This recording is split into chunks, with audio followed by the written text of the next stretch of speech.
Hi. Hello and welcome. It's been a long time. Welcome everyone to the Spice Must Roll. For those of you who don't know, this is a tabletop role play, actual play, podcast, broadcast, all sorts of things like that, where we play science fiction games. I am your GM for today, and these are the wonderful cast members. So before we get started and introductions and everything, how are you all doing? I found out 3 minutes ago that the west coast of the U.S., among other places, has a tsunami advisory right now. Oh yeah, because of that. Be safe. It's the massive explosion. An undersea volcano near Tonga. Yeah, exploded. It's big enough that you could see it from space. Yeah. Mm-hmm. Yeah. It's terrifying. Crazy. Yeah. So I'm inland, so I'm good. But if everything shuts down, maybe that's why something bad happened. Yeah. Good enough. My office heaters aren't working, so it's really cold in here right now. It's 60 degrees. So dying. Are you intentionally just a floating head? Yes, because it's that cold. So let's get to introductions. Other than possibly dying because of tsunamis and then freezing to death, we'll let's go over some of the other stuff. Very. I would say, considering the last couple seasons of The Expanse, it's very thematic. Oh man. Yes. I have been reminded that I am also slightly cold, though, so I'm going to awkwardly put this hoodie on. All right. So I'm over here on Deep Space Nine. I just want you all to know. I live in Florida for a reason. I live in California for a reason. I'm in San Diego. All right. South Florida, man. Let's get started with Dr. Jones. Who are you? What do you do? What do you do outside of the Actium? No clue who I am. And where can they find you? Hi, I'm Dr. Jones. Outside of the Actium, I occasionally, once upon a time, streamed on Twitch and YouTube and stuff. So just Google Dr. Jones, you'll find me, or Dr. Jones channel on Twitter. And probably get back to streaming soon. I've had work really keeping me busy the first part of this year, so hopefully by the end of this month I'll be back to more part-time streaming. Awesome. And Mr. HP Braincast. So close. also, who do you play on the Actium there, Jones? I play Mark Finch, the pilot, and medic. And Martian, right? Yes, one of the Martians. Yeah. What else is there? I mean, yeah. What else is there, what do you mean? All right. Gosh, who is it? It's Cass. Cass. Hi. AKA HP Braincase. Who are you? What do you do? What do you do outside of the Actium? Where can they find you? And who do you play here on the Actium? I am HP Braincase. I'm a streamer here on Twitch, and you can find me basically everywhere on the internet as HP Braincase. The thing I'm doing outside of The Expanse right now is something that our viewership would probably find hilarious, which is this weekend I'm going through the Halo Infinite campaign for the first time with an Xbox controller that instead of rumbling, it shocks me. So that's what I'm working on right now. As far as on the Actium, however, I play Cass, or Lennox Cassidy, the self-styled XO of the Actium, and I'm suddenly very distracted by the police invading Buster's room. I'm just. They told me I'm getting charged for being too sexy. I see. No, self-styled executive officer of the Actium and Earther, and I would say master pistolier at this point. Yeah, that's a good way of putting it. Also, collector of stray people. One stray. You tried to recruit the Martian that you found in that lab last season. So, and that didn't go well. But She was fine. yeah, his name is Jesse, right? Yes. All right. And that went just fine. He flew the ship. Yes. And Buster, who are you? What do you do outside of the Actium? Where can they find you? And who do you play here on the Actium?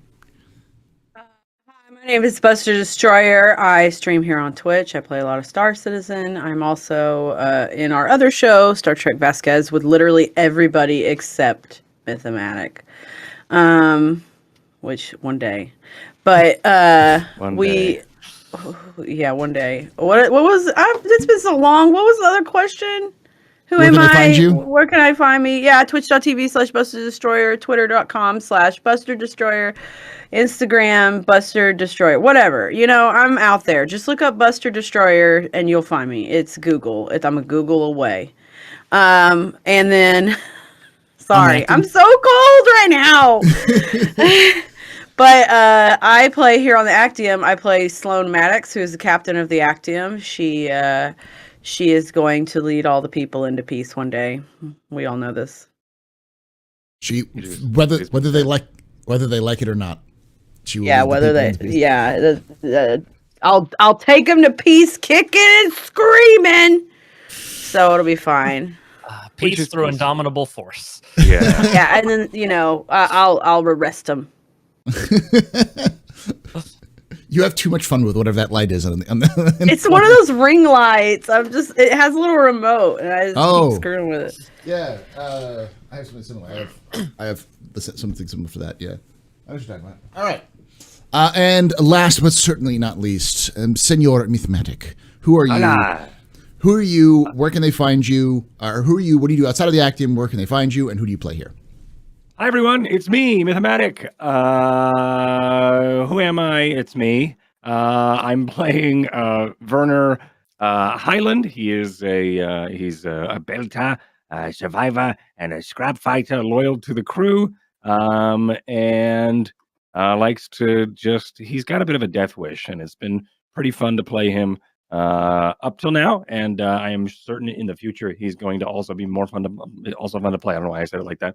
And you can find me on Twitch, also on Twitter of the same name, Mythomatic. I do a lot of cinematic immersive RP content. I recently did some Star Citizen stuff with Meyer yesterday, and I'm going to be editing up that and throwing that up on, the internets. So and a lot of, if I may, excellent thirst trap tweets. And that also exists as well. So you can check that out on Twitter. And check me out on the internet. Just give me the Googles, and that's me. I'm excited to be here. Thanks. Can you tell we haven't had to do intros in a while? Yeah, I hate talking about myself. I hate it. All right. So before we get started on anything, let's go to the intro. The full intro, because this is cool, and I always like you putting this out there. So, but I always want to do the kind of cast briefing, make sure everyone knows what's going on, and then we go into the intro, then we'll go into the actual story. So stick around, y'all.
welcome back to the Actium.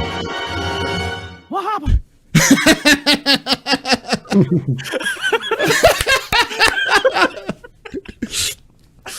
Oh, man. Setting the tone, folks. Setting the tone. Perfect. What happened? Hey, Paul, before we go too far, can we get our video preview back? Oh, yeah. I keep forgetting that I turned my video preview off. There you go. So now you can see. It's a little easier. Yay! Hey. So they can see each other. Yeah. All right. Man. Well, welcome back to the Actium. So the last we left our crew, they were sent off by Diana and her benefactors to find the proto-molecule and kill Sebastian Pope. That was a year ago. Since then, they've been sent out on several... someone's echoing a little bit. Sorry. I think it's Buster. Let me try it one more time. Anyways, since then, they've been going out on several different attempts on some leads that Diana gave them, but nothing really has shown up. And we find them a year later, low on supplies, docked at Tycho Station, and with the last message they got from Diana being very terse and upset, threatening to cancel her contract altogether, as it's been taking far too long since they were since they had accepted the contract, saying that she's already looking into other options for achieving her goal. So we find the crew in the Actium, docked at Tycho Station, after another failed venture to find information about Sebastian Pope, who has been missing for over a year.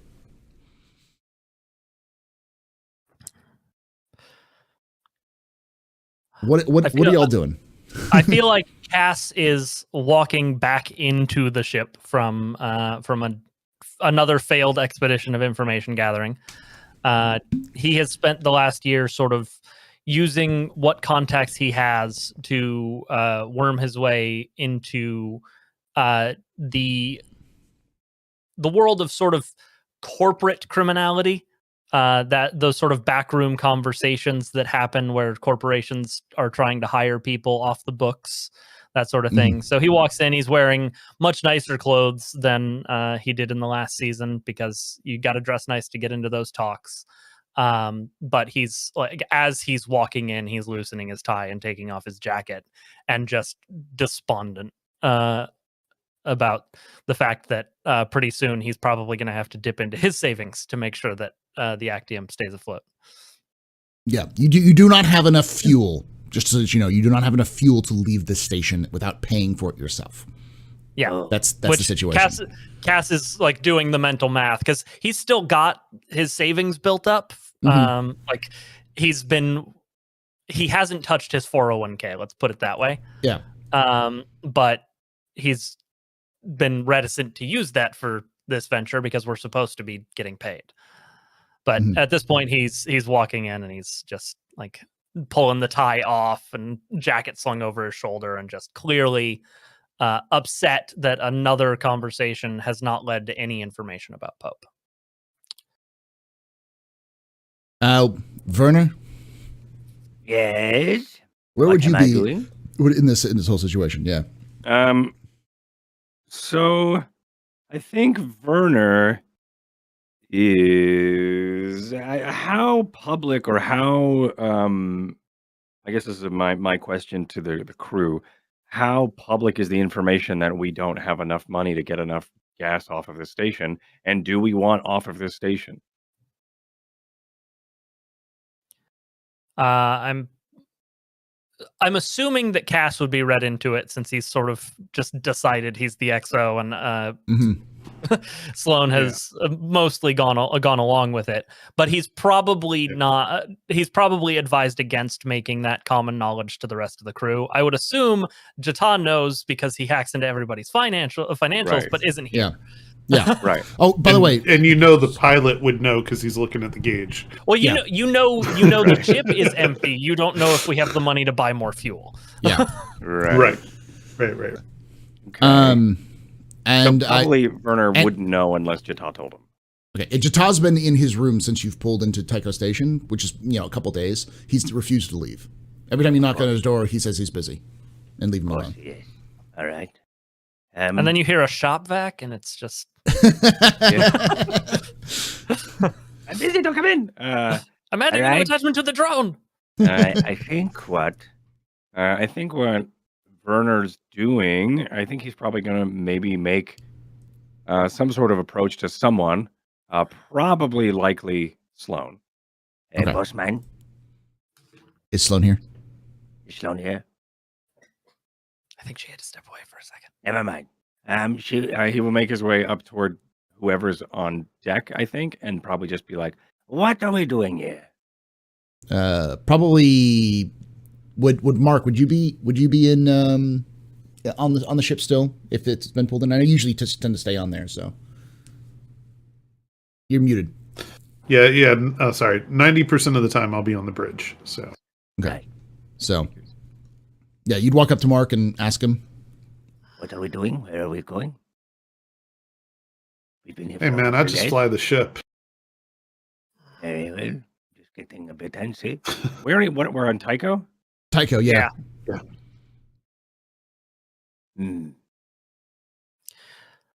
Cass, after he walks in and just throws his jacket onto a table, he's gonna walk over to the ladder because the airlock is on the. Oh God, I'm trying to remember the layout of our ship really quick. The airlock is. It should be on the. If you look at the actual Roll20, you should see it. I see it. It's down from. It's down 3 or 4 decks from the bridge. Yeah. So he just throws his jacket over a console and then walks over to the ladder and leans in and bangs on the ladder and shouts up. Is like, "Hey, crew meeting! Mess hall, 10 minutes." Great. Well, Highland, I think you'll get your answers there. Let's go. Very well. Hey. As you're about to prepare to go to the meeting there, Mark, you get a flashing indicator saying that there's a message for you. Okay. Well, I will wait for Highland to start making his way down before I start checking it. Yeah, because the message just reads message XC67TFRT8732. And does that mean anything to me? Nothing. But if you check your, you want to open the message? Yes. Okay, so if you check your in the journal, you should have access to that message. Aha, hold on.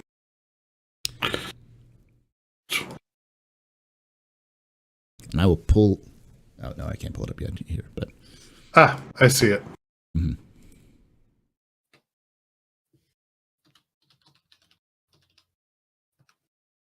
So you can read it out loud if you want to, or you can keep it the way it is. I'll read it internally first. Okay.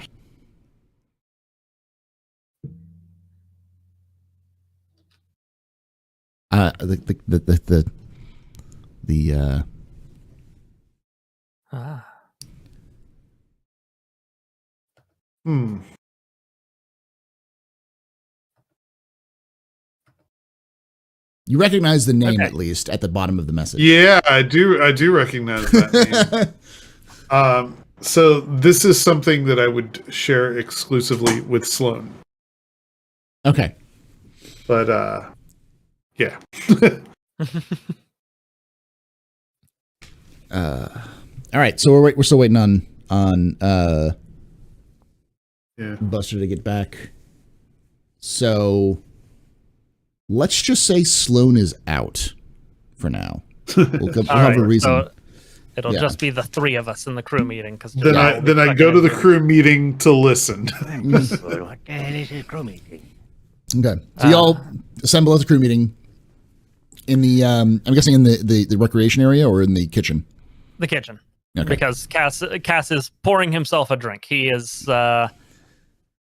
one sort of side effect of him worming his way into the life of corporate espionage is that he has had to take up light drinking again. Mm-hmm. But he keeps it under control for the most part. Surprise, no one. And Sloane's hand terminal beeps, and it's that message from Mark, like forwarded from Mark.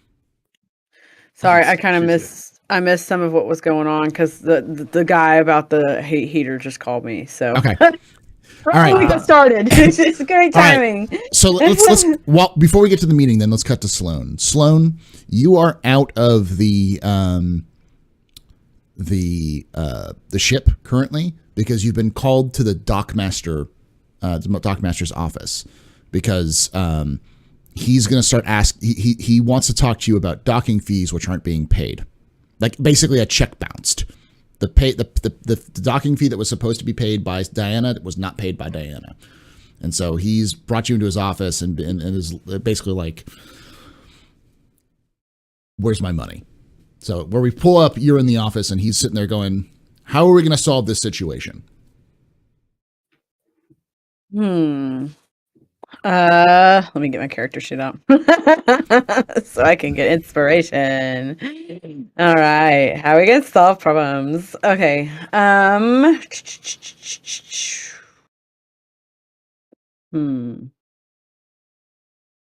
Well, reading something. Now she's aware, like, does she know why it bounced? Like, does she know it was Diana? Like, Diana's pissed at, like, she knows all that? Yeah. Okay, you so you and Cass really know that. So okay, so she'll go in there kind of having an idea of why why this is happening. Yeah.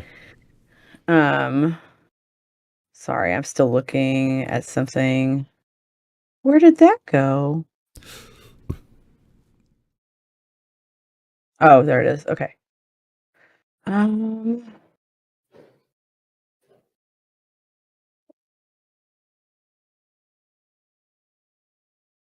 Sorry. You all right? Yes, I'm reading something on my talents. Let's see. Your presence is stunning upon the second impression as it is on the first. You can use the making an entrance social stunt second time at any point of an encounter. Also, if an NPC could be attracted to you, their initial attitude is one step more favorable towards you. All right. So in that case, when you enter the office, he is much less harsh and much more he's much more sympathetic. Direct. He's much more sympathetic. Okay. He's direct, but he's sympathetic. It's less It's less where my money and more hey, I get it. We're having a problem. Yeah. And so she just kind of folds her arms and she's like, how much would the docking fee cost? He kind of pulls up his hand terminal and pulls up the money and he flips it over to your hand terminal. And he goes, when you look at it, it would be the equivalent of, trying to find that real quick. Like one fortune? No. It would be the equivalent of, for income, it would be the equivalent of 10 income. Okay. 10 income? What the? It's a ship. This is very expensive. Oh, my income is 10. I'm not paying for this by myself. Okay, she's going to kind of look at him and say, is there anything I can do to lower that cost? Give me that sounds like a some kind of persuasion check. I have persuasion. I can roll that.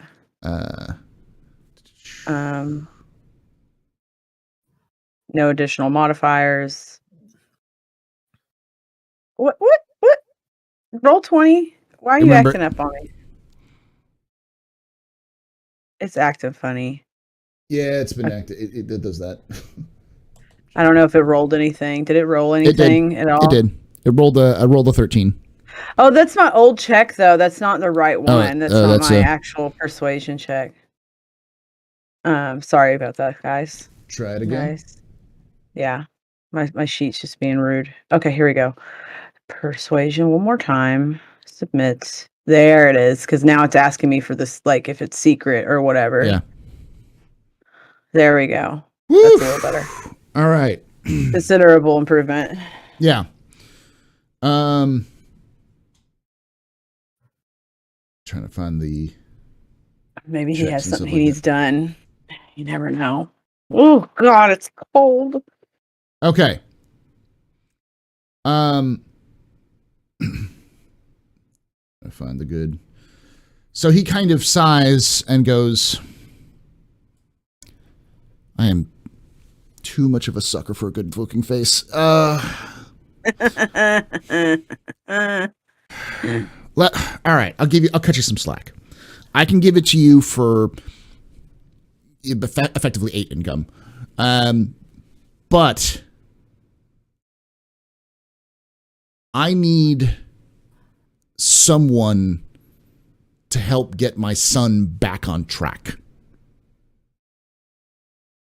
Sounds like a cast mission. You're a good-looking gal. You've probably been around. He is. Use you? Huh? I've been around. What is it? What is? You know what I mean. You've been You've to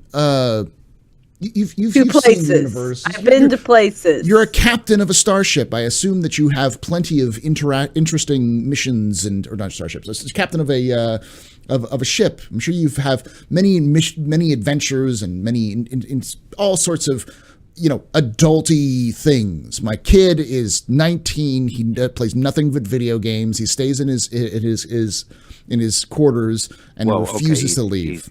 Has he ever heard of Twitch? I came out to have a good time, and I'm feeling really attacked right now. Ouch. He's a loser, and I want him to be more forceful. You want him to get some spine. Yeah. I want him to find a girl. I want him to get a job. I want him to not be in my freaking hab. Okay. So what do you need me to do to help with that? Get him a job and out of my hab in the next week, and you got a deal. All right. Well, if I get him off world, I require a further discount. Not off world. I just want him out of my hab. He needs to be in his own apartment, his own place. I don't need him to be in my place anymore. I'll see what I can do. And he goes, his hand. Yeah, he shakes your hand. He goes, remember, 1 week. And he goes back, and you're free to go back to the Actium if you need to. Okay, cool. And then I guess I got a message from Mark. Yeah, Mark, did you ping her? Probably would have pinged me right. Yeah, I would have sent her the message as a forward from me. Okay, what was it? Let me share it with you. For some reason, I can't seem to. Cold. They are gas heaters, by the way. And we had our gas shut off the other day because there was that leak. So I'm like, yep, that probably means the pilot air in the line. Air in the line. The whole thing. Okay, so check the journal. You should be able to see it under your journal there, Sloan. It says message XCXTFR such. I'm looking. I'm in my journal area. I do not see it. I just see Dardandis, Wendell, and Kai. Okay, let me... I don't see the handout for it. Oh, there it goes. Okay, it wasn't pulling up earlier. Edit. All right, refresh now. You should be able to see it now. Okay. Yeah, let me just refresh the whole thing. Because it's being rude to me. Oh, there. Okay, I see it now.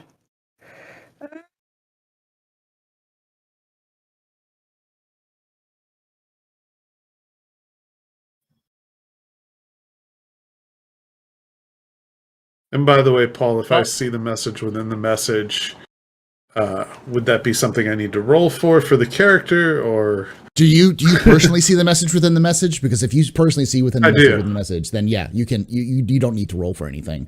But if you have if you need help, you need to. Yeah, she's looking at this, and the first thing that pops out to her is azure because that's blue. Yeah. Well, you also. I circle some letters and send it to you. It's if you look at the duplicate first letters in certain words. So HELP. Okay. IAM. You with me? I am. So I circle the first of every duplicated letter. I am her. Help. Here. I am. Here. Okay, and it's from Cortez. Cortez. Okay, she's kind of okay, and then she like puts it away, and then she's just gonna. Does she know where everybody else went? Yeah, everyone's still at the Actium unless you can check. So. Okay, yeah, she's gonna go back to the Actium for now. Okay. So when Sloan arrives, the meeting has already been taking place. So as Sloan is coming in, we'll let Sloan come in at the right time. So we've got Cass, we've got Mark, and we've got Highland all in this crew meeting, waiting for Sloan to come back. And Cass is there with your camera's off, Cass. I try to be professional. Cass is there with like a little glass of whiskey. And his vest is undone, his tie's gone, and he's just like, he's sitting at the table, and he sees the other two come down and like, hey, so we're out of money. Oh, we're out of money. More specifically, the person who's been footing the bill for all of our gallivanting around trying to find Pope is cutting us off. What? Well, it's been a year. Right. What do we have to show for it? Really not much. Right. So, put yourself in the shoes of a businessman instead of a survivor there, Professor. Imagine you've been throwing money into a pit in the ground for a year, and you've gotten nothing out of it. Are you going to keep throwing money?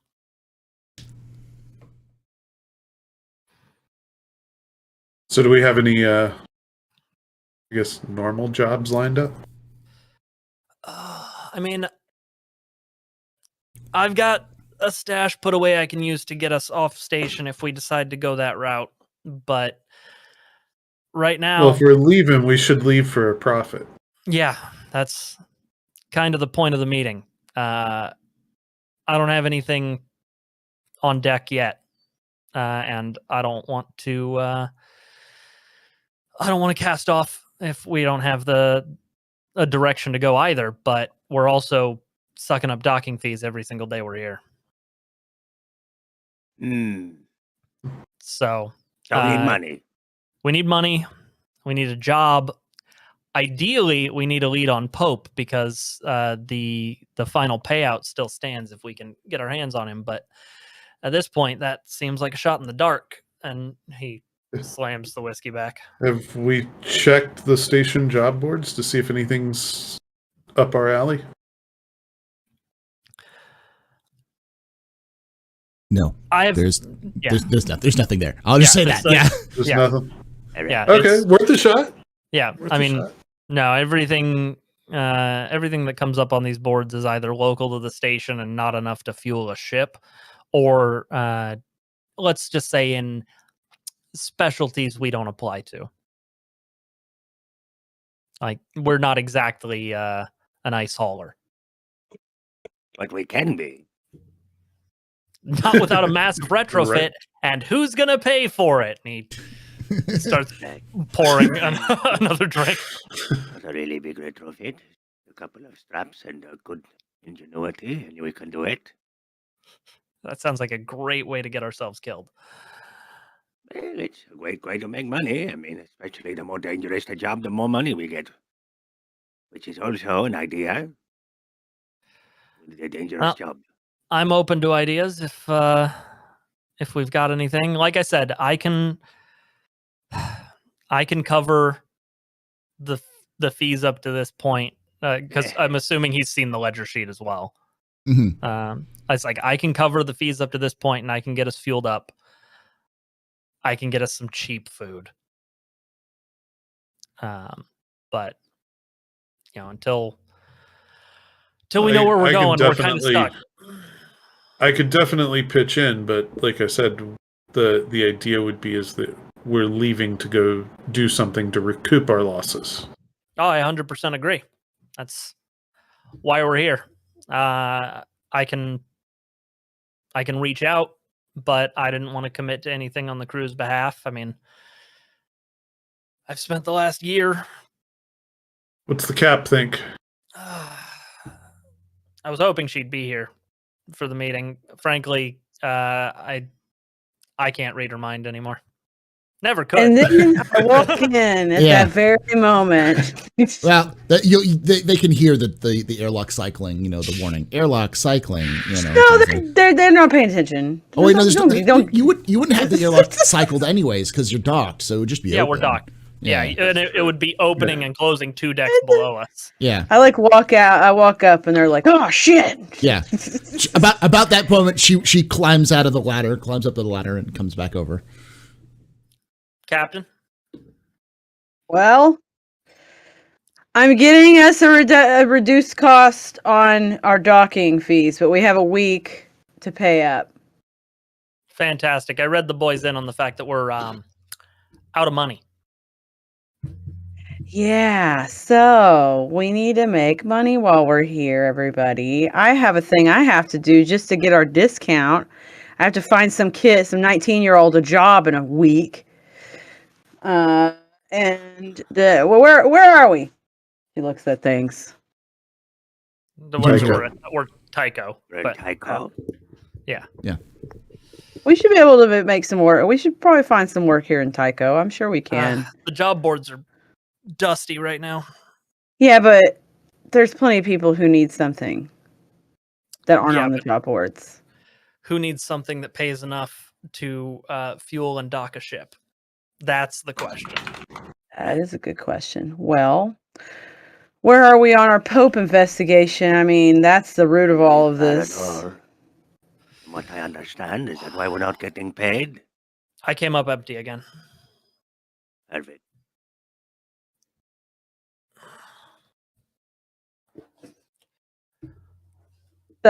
So you got us a discount on the docking fees. Yeah, it's like 2 cheaper. It's 2 fortune cheaper. You got us 20% off. Yeah, 20% discount. That's not nothing. That'll mean that when I wipe myself out to pay for that, we can get some better food at least. But we need to know where we're going and what we're doing. Well, we need to find Pope. That's what we need to do. But we also need to invest. So maybe I don't disagree. I'm thinking there's probably some leads here, and I think that's something that you are acclimated to doing the best. However, the rest of us, and she looks at all the rest of y'all that aren't him, I'm sorry, Cole. No. Cass. Cass? Wrong campaign. Wrong campaign. Cass. She's like, but the rest of us and the rest of y'all are pretty scrap. You're pretty resourceful individuals. Maybe if we all kind of spread out and explore the station a little, we'll run into some opportunities to make money.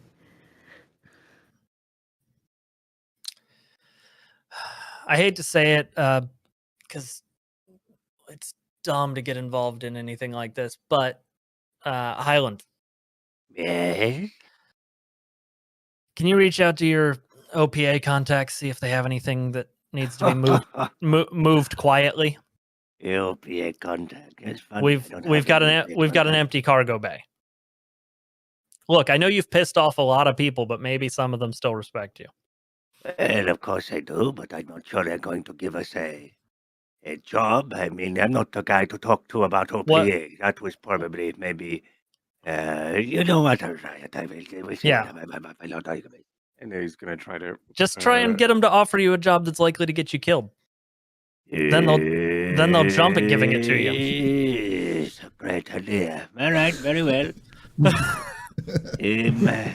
Shit, how do I... And he holds up like his hand terminal as if it's like a smartphone in the hands of an old person.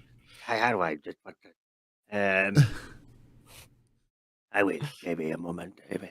And he tries to like go through his contacts and try to find someone that potentially could be interested in killing him. Just for while you're searching, give me a just so I can gauge who you might contact. Give me a communications check. Very well. I think the way you do it is, if I remember how to roll it, you click on it. Yeah. Yeah, you click on it, and then I go over to the window that has it open. All right, and then I do nothing, and then I do this. And then I try to figure out how... You rolled a 12. Yeah. Roll a 12. You rolled a 12. You didn't get any doubles, so you didn't get any stunt points. Okay. Right. Yes. Right. Thank you. So there are two contacts that stand out. One is an old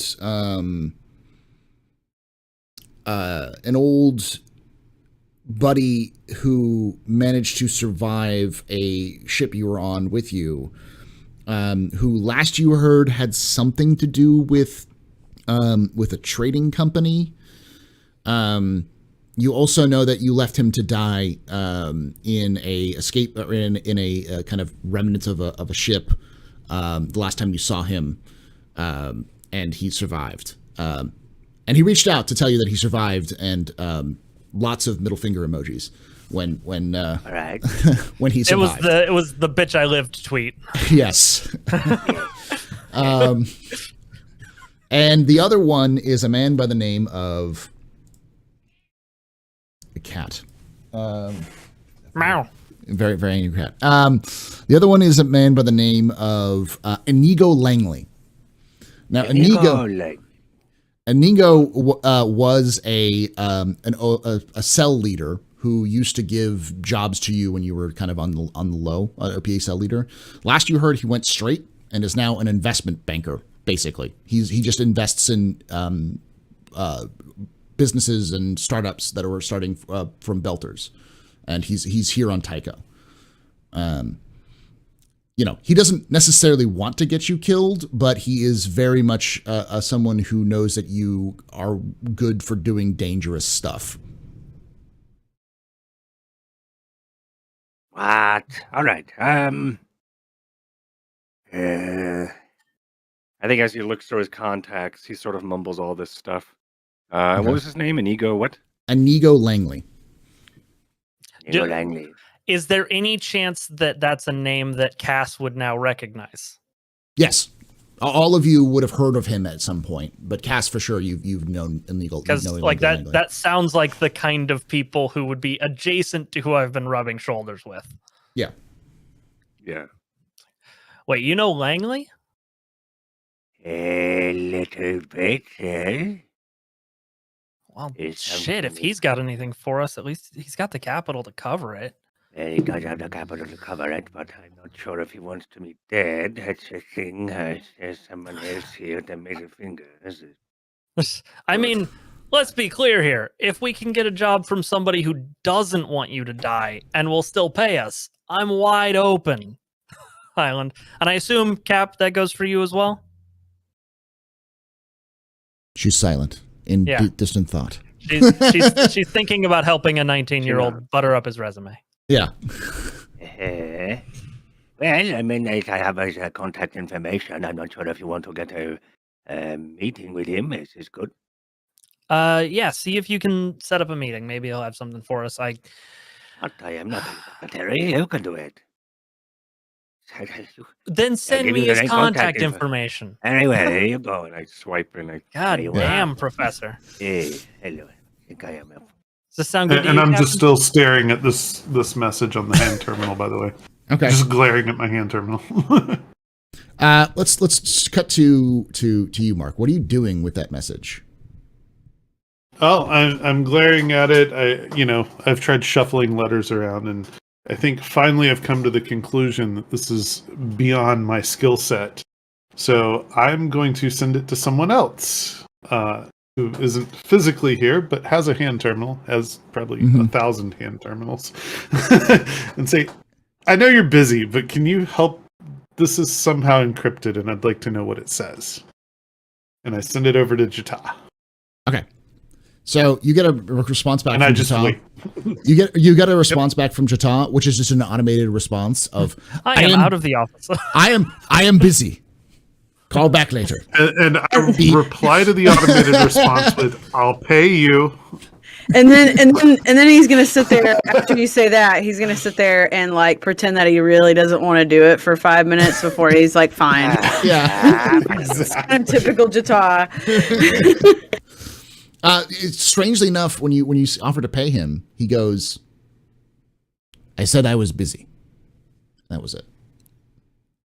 He still turns you down. Crazy. So, Sloan, what do you do with either this message or this kid? Well, I'm gonna like kind of. I imagine the guy gave me the information on the kid, like kind of his name, his like kind of his identifying information. Yeah. And so I'm gonna kind of like get a look at him. I have to step away for a couple minutes. I'll be back. All right, that's fine. I'm gonna get a good look at like kind of his little profile, whatever he sent me, like while maybe I like am in my like room or something. Like I'm in my room changing into something a little nicer that still sort of like makes it obvious I'm a captain. You know, I still want to be like easily spotted as because I basically want to go somewhere that's like the equivalent of Mos Eisley Cantina. Okay. Just kind of hang out and see if like somebody comes and hires Han Solo. Yeah. You know what I mean? Like I'm gonna go professionally hang out at a bar for a while. Like, okay. So you're gonna go professionally hang out at a bar to try to get the kid, or you're just in general waiting for both. I'm kind of like if you know because it's been a year. I imagine we've been to Tycho a few times, and like I've probably got to know some people at certain places. And so I could probably walk into that bar and be like, "Hey, Vinny, I need some work. Like, tell anybody that needs something, send them to me. You know, that kind of thing. I'll be over in the corner at my usual spot." Status of the overall politics right now. Where in the timeline are we? We are just before the ring came out of Venus. So the whole incident on Io has already happened. We are so like the like kids getting kidnapped and being turned into proto-molecule monsters. That's just finished, but we're between book like 2 and 3. Okay, so the ring doesn't exist yet. No, but it's Aerith and Io have happened. Yes. Okay. So the proto-molecule is becoming known. It's not still fully understood. But it's like people know the term. Yeah, people have heard it, and it's starting to go around and stuff. By the way, I don't know if Buster's still here. Yeah, the name of the kid is Fernando Joaquim. Joaquim. Joaquim. Joaquim. Joakim. Joaquim. Okay, Joaquin Phoenix. Yeah. No, Fernando. Okay, Fernando. All right, cool. And she'll kind of be reviewing that casually while she's just and she like let y'all know before she left, like, hey, I'm gonna go to my place and see if I can find us any work. And but yeah, she'd just basically be looking at over his stuff, and she knows he's into video game. Like he's kind of a homebody. To say the least. So she's also kind of looking around at like the different information about like Tycho and places available to work at Tycho that might suit him. Like, whether it's like a store, like a retail store, like a, Space GameStop or stuff like that. Or something simple that like anybody, like something more desky. Maybe it's like a little more technology based. Like he needs to like data harvesting or input, that kind of stuff. Well, something that he can do easily. You do have some connections because I don't think you completely burned any bridges with everybody loves me. I'm the best. Well, no, with Anderson, the guy. Yeah, who runs Tycho. Yeah. Johnson. Fred Johnson. Yeah, not Anderson. I'm thinking Anderson Station. No. Fred Johnson. Fred Johnson loves me. Loki, he's been trying to go on a date with me. No, I'm just kidding. Yes. But yeah, no, we're chilling. So he probably comes by this bar. Who knows? But yeah, like I'll ask him if I need something. Okay. So let's take a quick break because we're about an hour in. So we'll get everyone a few minutes, use restroom, everything. When we come back, we'll do Cass talking with the Inigo Langley. Inigo and Sloan doing her her casing the place, trying to find a job or something for this kid. So we'll be right back. Don't go anywhere. We'll hit the right buttons.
All right, we're back.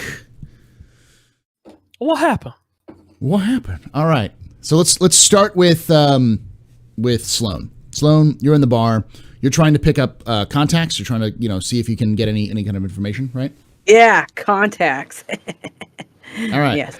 So give me I think there is actually a skill for this. Or numbers first, the Sloan Spank Bank. Mm-hmm. We know it.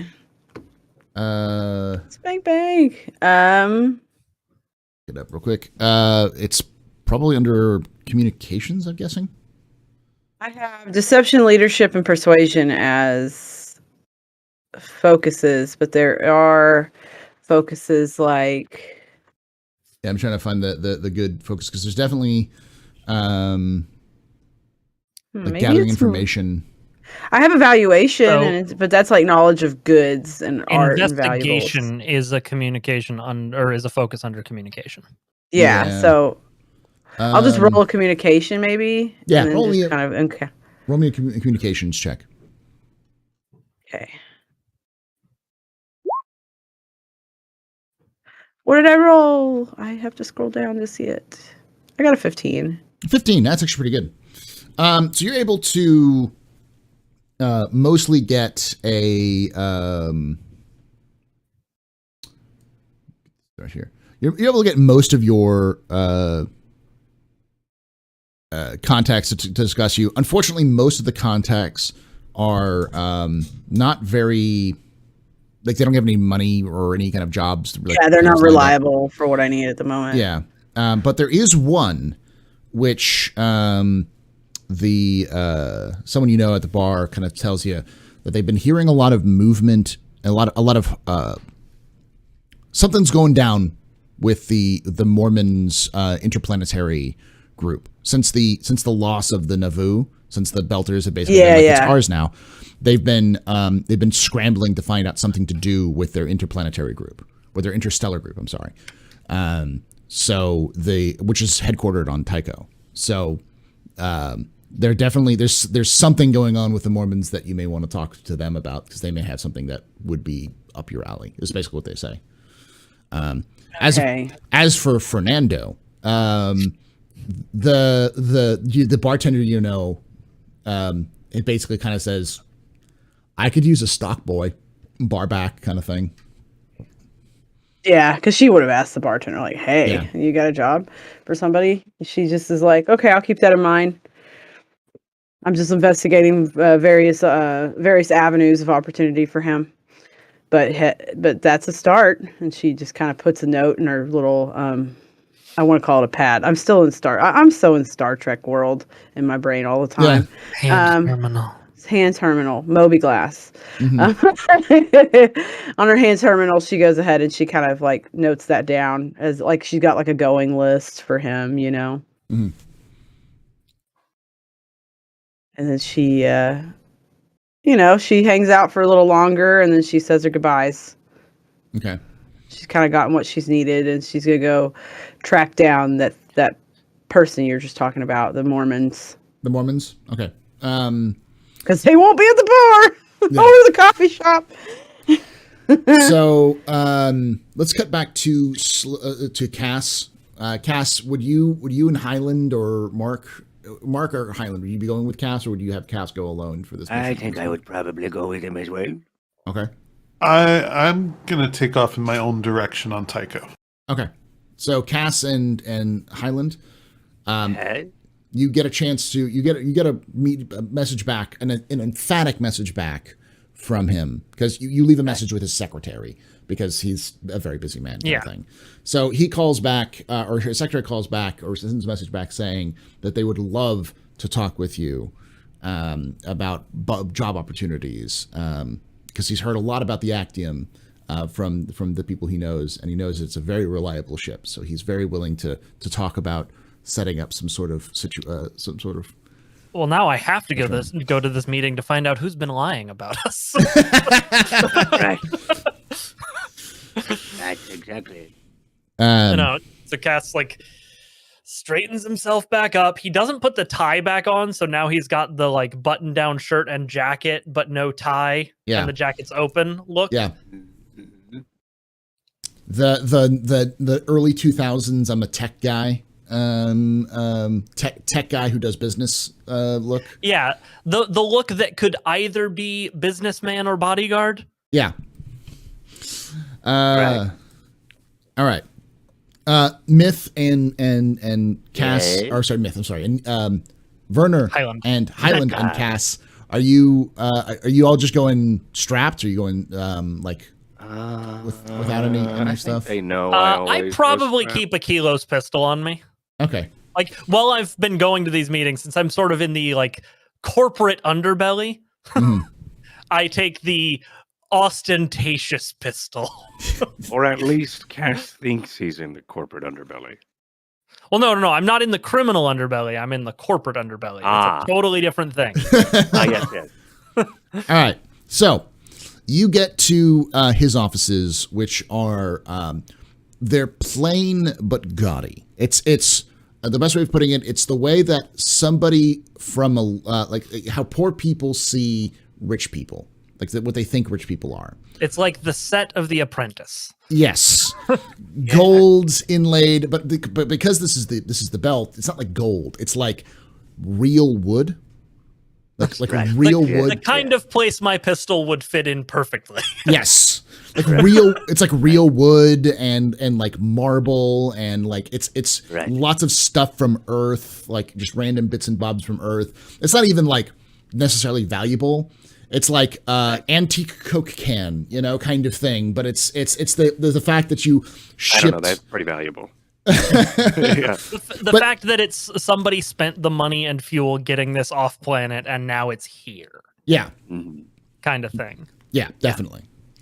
A similar room to, I'm sure, what Cass has seen in like diplomats' offices and stuff in his other life. Yes.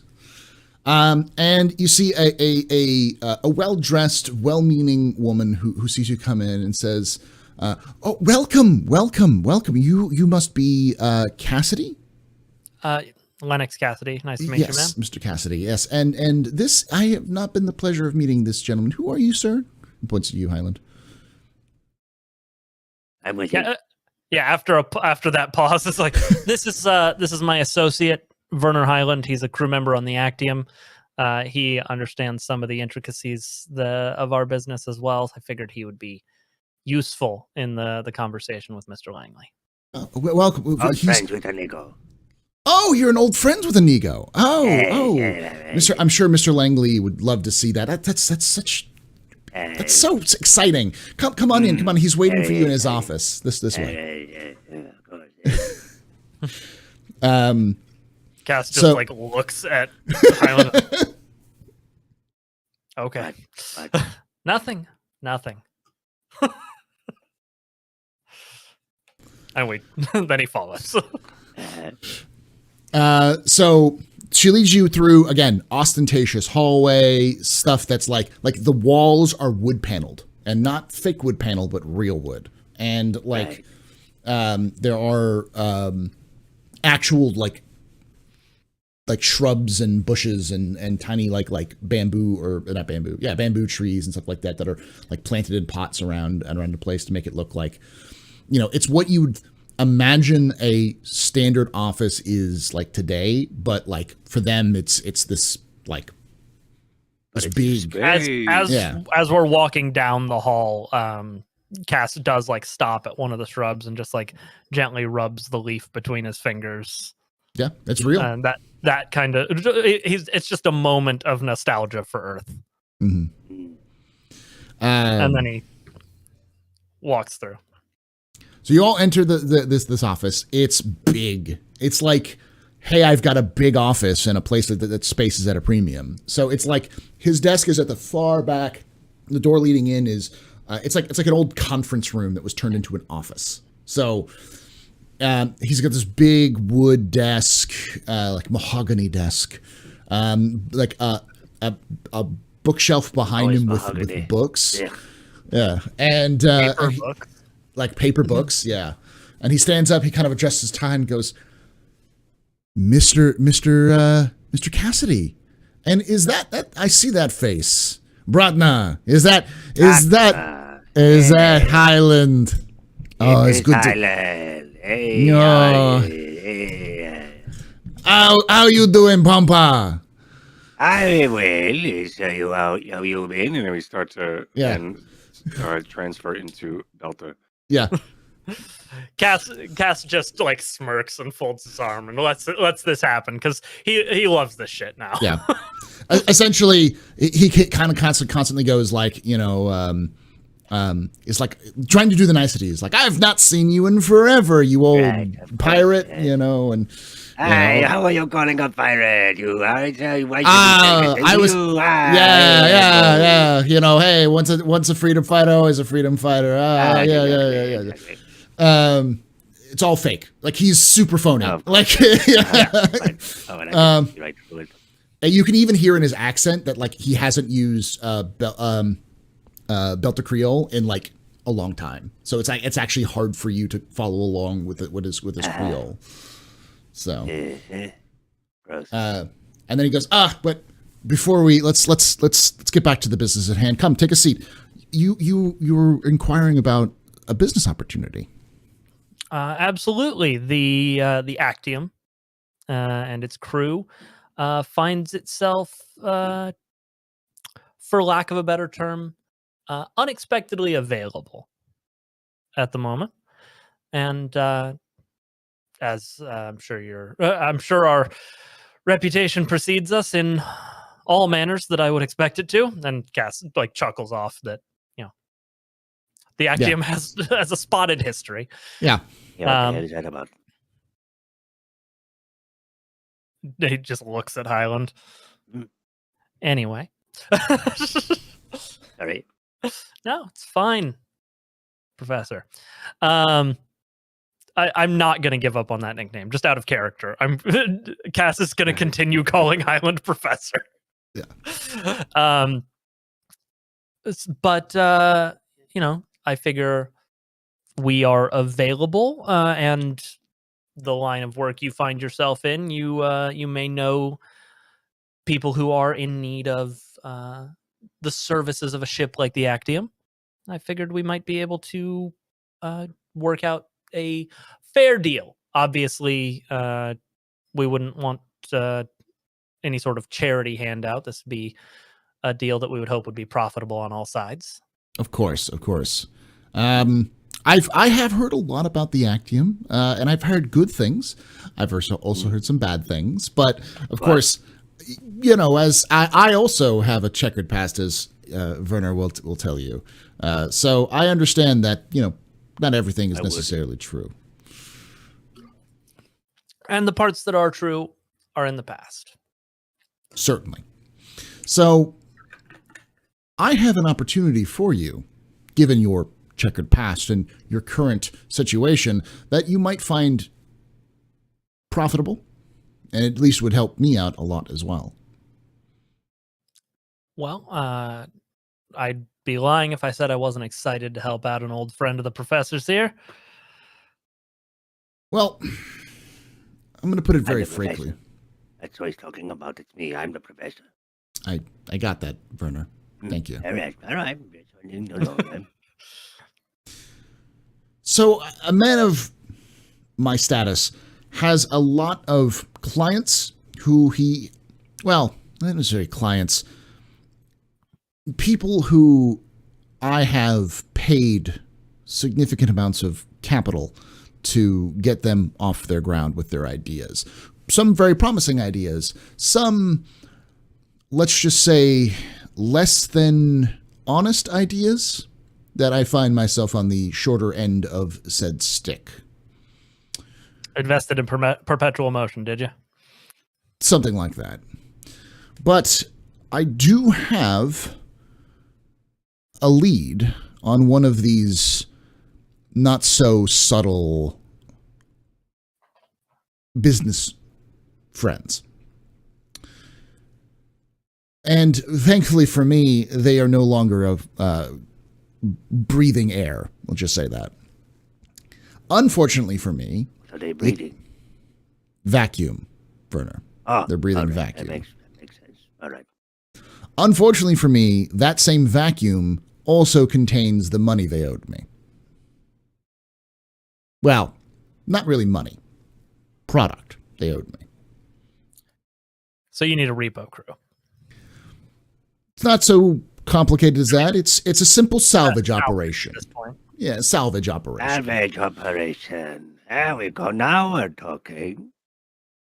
I can, for you finding this specific crate, and he kind of pulls up his hand terminal and puts it on the table and slides it over so you can see kind of a holographic image of a crate. It has like serial number on it and all those sorts of things. He says, I need that crate and that crate alone. You should not touch anything on that ship. I cannot guarantee you the legality of anything on that ship. And if it comes back that you got this for me, I could be in a lot of trouble. And I don't want to have to fight out in court what legitimate salvage is in this day and age, especially when there are 3 separate court systems that I might have to go through. Well, the Actium is known for our discretion. Sometimes. Sometimes. Smash cut to us Fighting in the mech. history of me literally broadcasting about the Actium on a system-wide news network. Yeah. Smash cut to you hot dropping out from a low orbit. Power armor and power armor. Yeah. Smash cut to the mech, hurling people at mechs and trying to run them over with trucks. Yeah. And then getting arrested by the Martian army. Yeah. Yeah.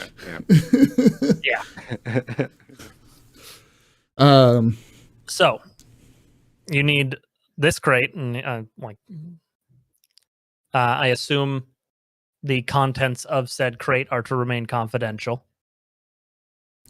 Even if you opened them, it wouldn't matter much. You don't really know what it is. Only I know what it is.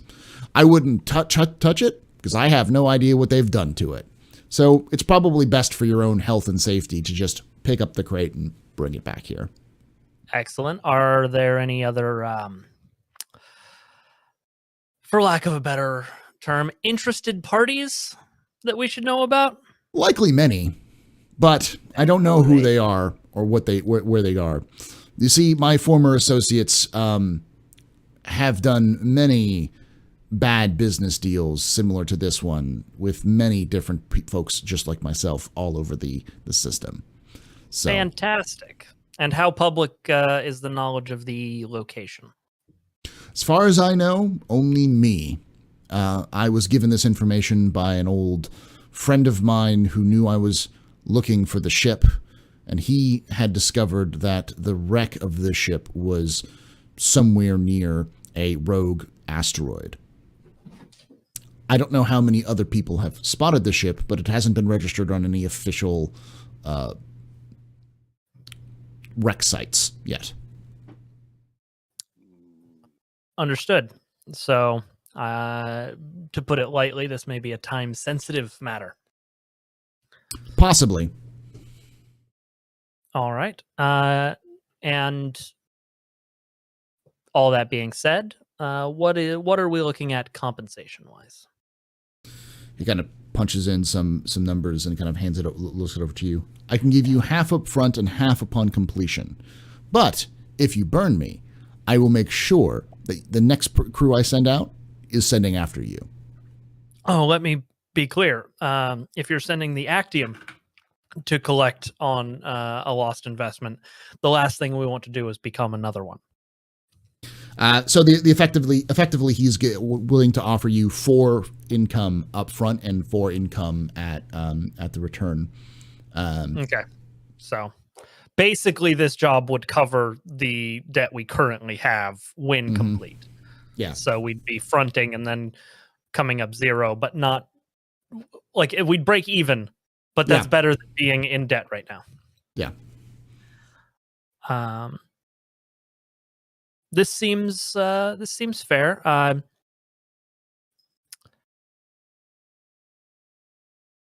Is there, let's just say, room for negotiation if there are other interests in the salvage for you?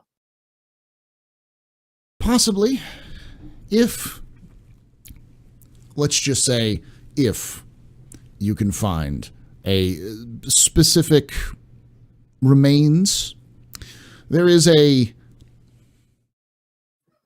trinket that one of my former associates like to carry with them. I'd like that returned to me so I can display it as a helpful reminder of what happens to those who cross me. At this point, Cass like leans back and just sort of like lets his jacket fall open to expose the pistol of the man he killed. And it's like, I understand completely. What are the details? This trinket is a old family heirloom of his. It is a book. Inside the book is really what I'm looking for. But if you can find the book, I will give you, and he basically says, I'll give you an additional 2 income for that.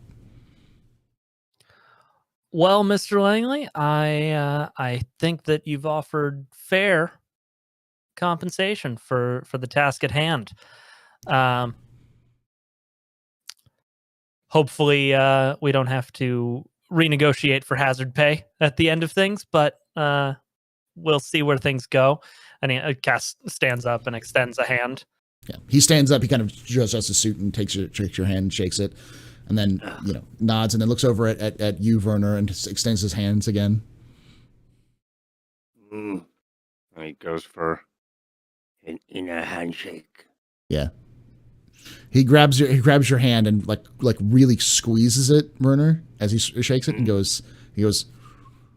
Times are changing, Brutna. We have to change with them.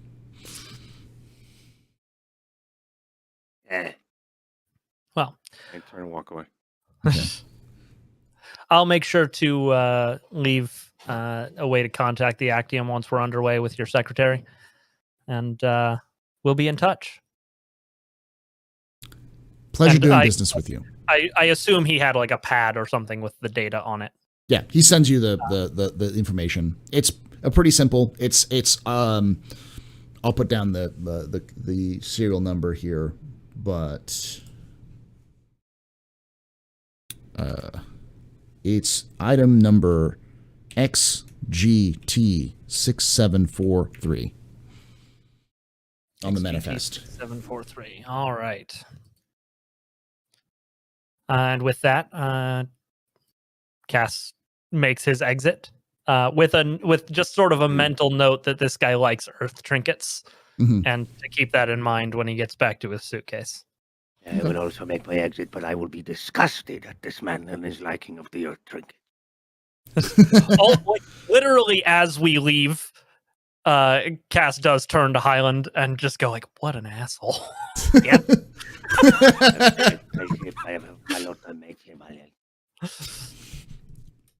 All right, let's cut to Mark, because Mark wants to do his own separate thing as well. Mark, what are you doing? Well, I'm still kind of like focused on this message, but I wanted to start looking around Tycho for any signs of Cortez, Martian Navy presence, in particular Martian Navy that's trying to not really look like Martian Navy. Just wandering the station, seeing what I see. Okay, give me a perception, I think. I think perception has something like intelligence gathering, if I remember correctly. Well, I just have perception, so I can do that.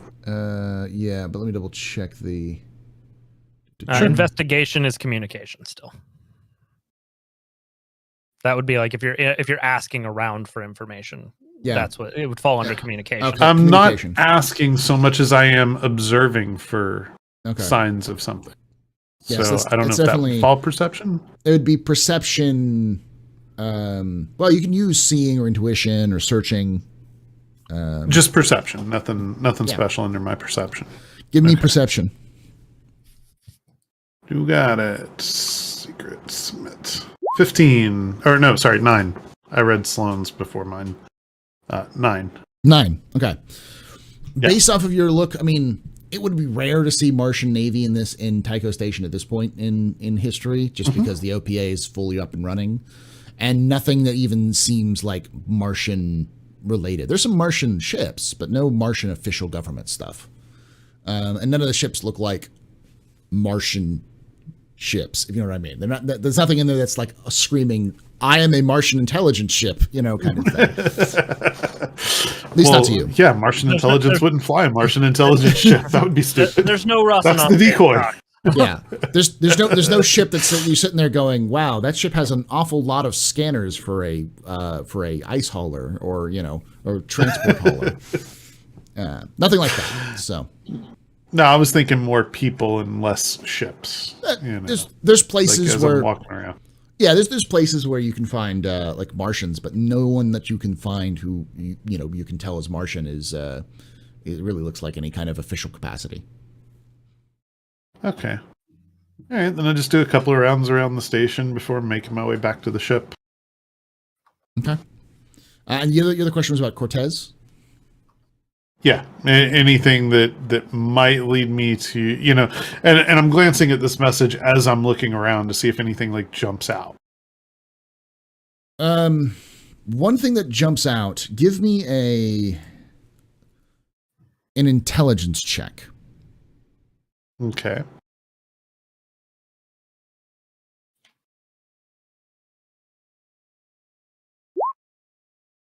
$13. Nice. All right. So one thing that jumps out from looking at this is the name on the riddle. The name on the riddle that says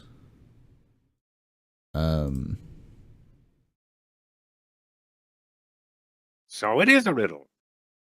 There is a riddle part of it. There is riddle me this. That says the mother of King Minos. Mm-hmm. Which I already kind of assumed was Navy something.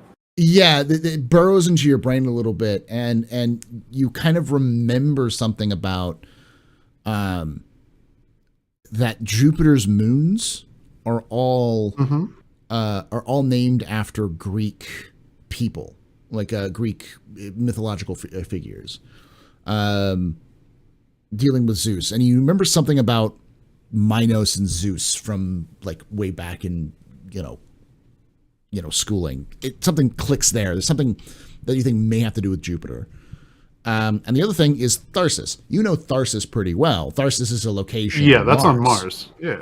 So it's a plateau. It's like a volcanic thing. Yeah. So you can gather that it has something to do with Mars and something to do with Jupiter. That's kind of it's just kind of getting into there. But nothing on the station that stands out as somehow tied to this. No. Okay. Then I'm going to go back to the ship. Okay. And start looking at the charts and seeing if anything jumps out between Jupiter and Mars. Okay. When you do that, give me a navigation check. You got it.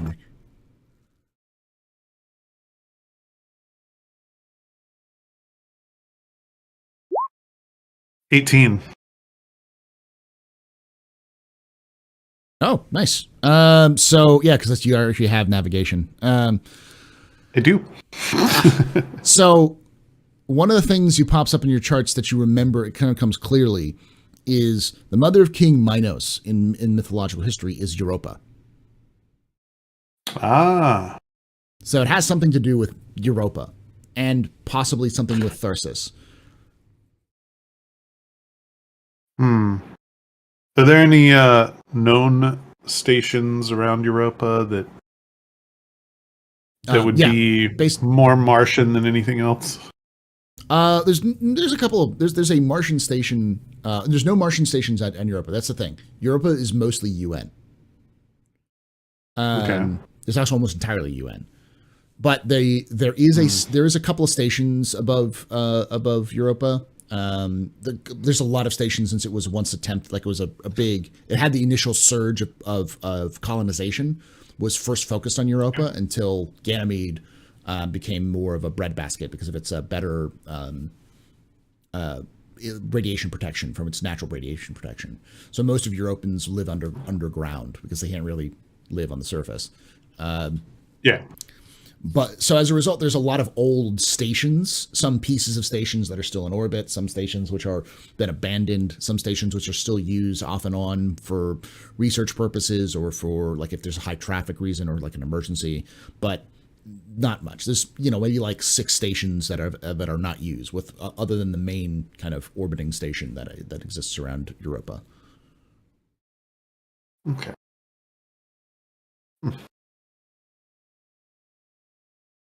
All right. I kind of share some of this information with Sloan. Sloan?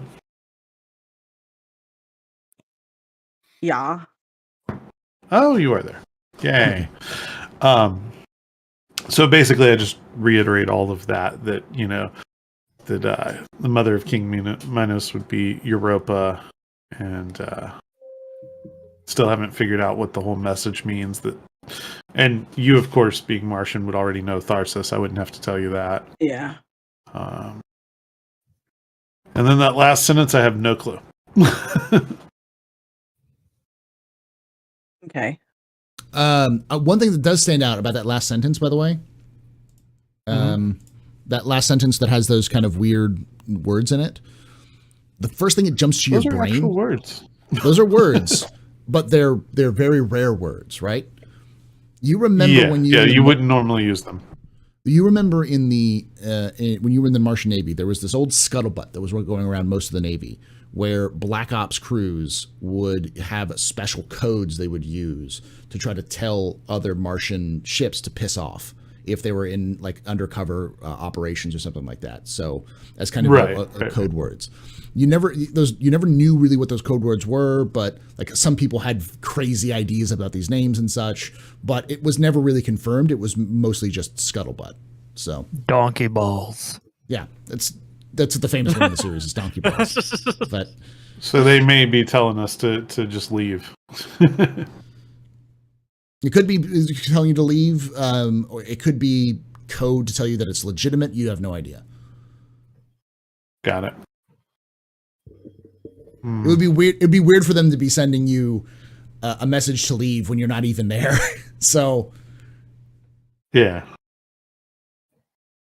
Can I tell? Out of character, it might be a hint that it's Black Op. Yeah, specifically. Can I tell through the logs where it came from, like general region? Here's the thing. It has 5 points of origin. Bouncing around relays. It has, because it's bounced out of the system back into the system, and as best as you can tell, it's been anywhere between 4 hours and a day ago. It was when this was sent. Yeah. Speed of light and all that. So, and because it's been bouncing off of relays. But there's one thing that stands out significantly to you, which is very odd. It didn't just bounce from another station to the Actium. It bounced from another station to the Mormon church, the Mormon headquarters on Tycho, and then to the Actium.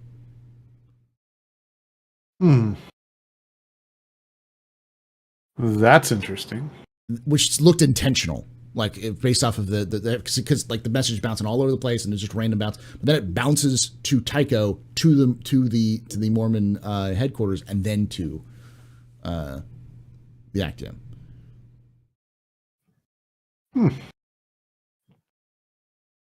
It doesn't seem like anyone's intercepted it though. It based off of just general looking at it, it doesn't look like it's been. Like it just relayed like any other message would relay to get to its destination. And there's no indications that it was intercepted in any kind of case. It wasn't encrypted either. So unless, of course, that's where here is.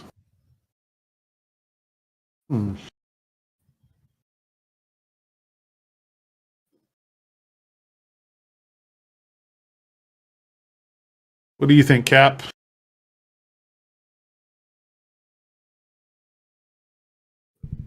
Sloan. Sorry. What do I think? Are you frozen or? No, I just Just be professional. Yeah. Be professional. No, I meant Ice Cube frozen. Yes, I am there. Okay. Sorry, somebody was coming in and out. So No, it's fine. So you're wanting to know exactly what about what? Yeah, I share that, this was Yeah. I was listening to that. from Relays. And Right. So I just do you think we should visit the Mormons? I'm on my way to visit them now. You want to just join me? Yes. All right, I'll rendezvous with you at XXX, wherever. Mm-hmm. Perfect. I know the spot. At that store. That's a really great store if you've never been XXX. there. Yeah. You get plenty of things you need. Here they've got books. Great recipe books. Yeah. It's surprising how fashionable they are and how much entertainment they have. I just go there to read the articles. Yeah. Best chili recipe I ever had was the articles in Playboy. So you all meet up. Playboy?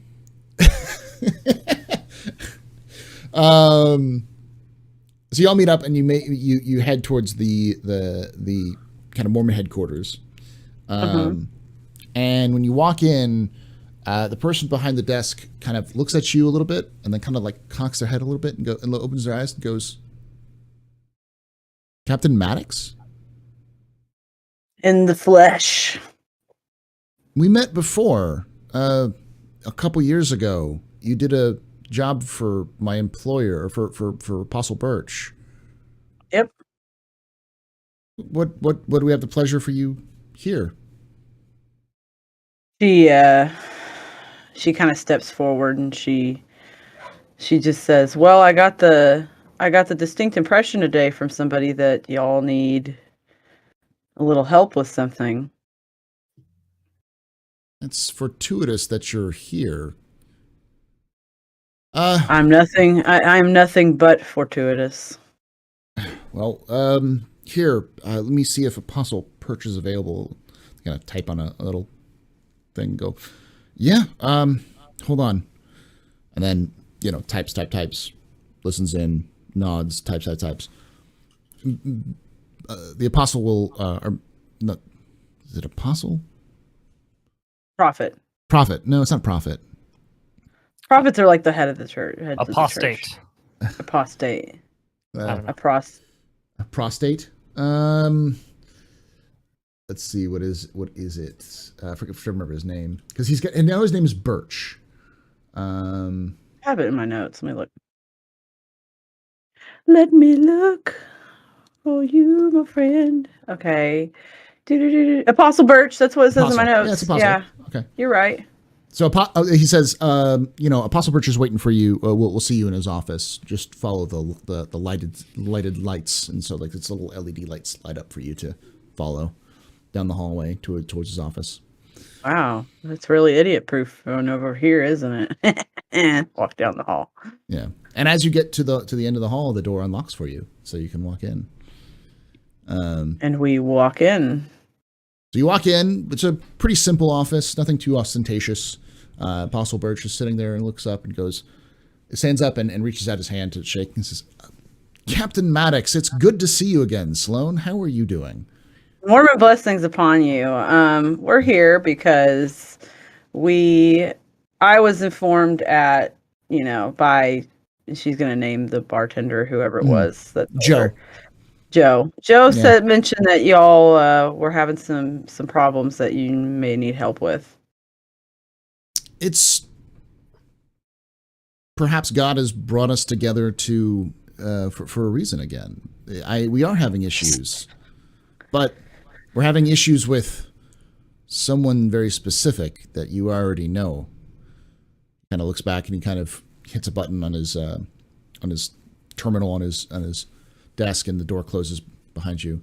He goes, "Take a seat. This has to do with..." I sit down like Riker. Okay. Turn around, sit down. Yeah. He goes, "Do you remember Dr. Drake?" As I, in character, am kind of having that moment of remembering this person, I'm hoping that my DM will help me remember out of character. You saved that she was the one that was experimenting. Oh, she was the one that was the one doctor that was like a survived or whatever. Yeah, and when we found crew. those other, okay, yes. Yeah. So I'll just nod and say yes. Of course, I remember her. Well, recently, when we were after the loss of the Nauvoo, we had a problem where we are kind of sitting in a situation where, bless you, by the way, you're echoing a little bit. Sorry. It's all right. We had a problem where we were desperate. We needed something, anything to help placate the elders. And Dr. Drake gave us a out.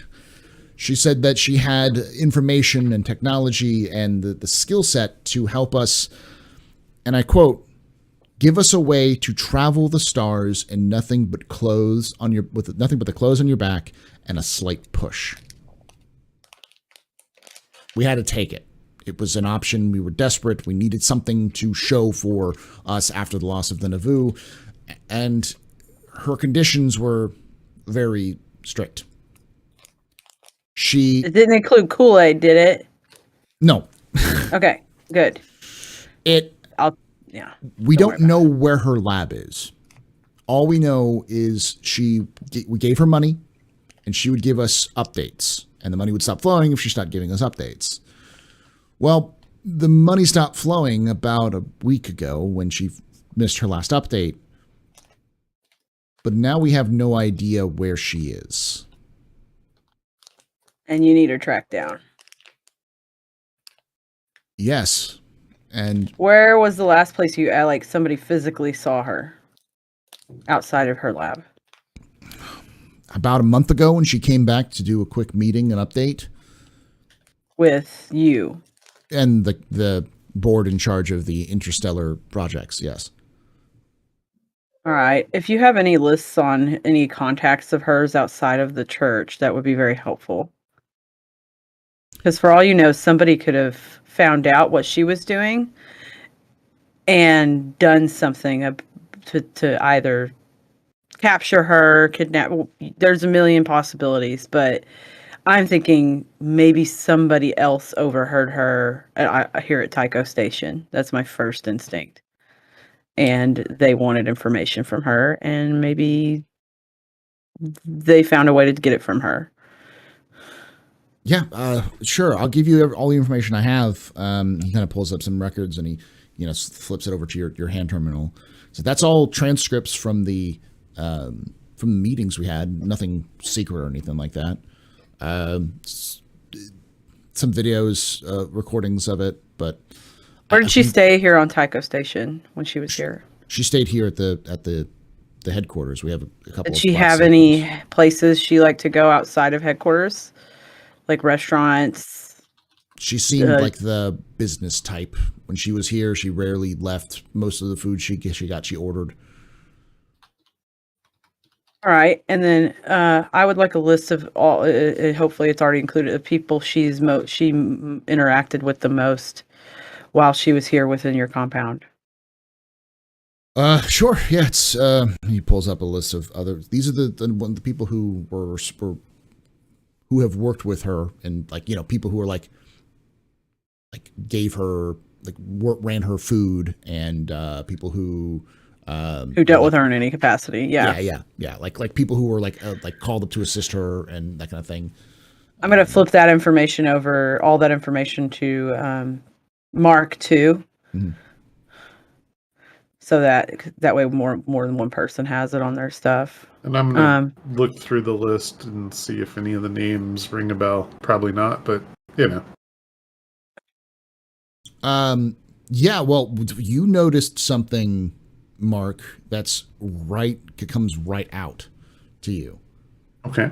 One of the last names of one of the people who was just kind of like an assistant to her is named Lassitude. Mm-hmm.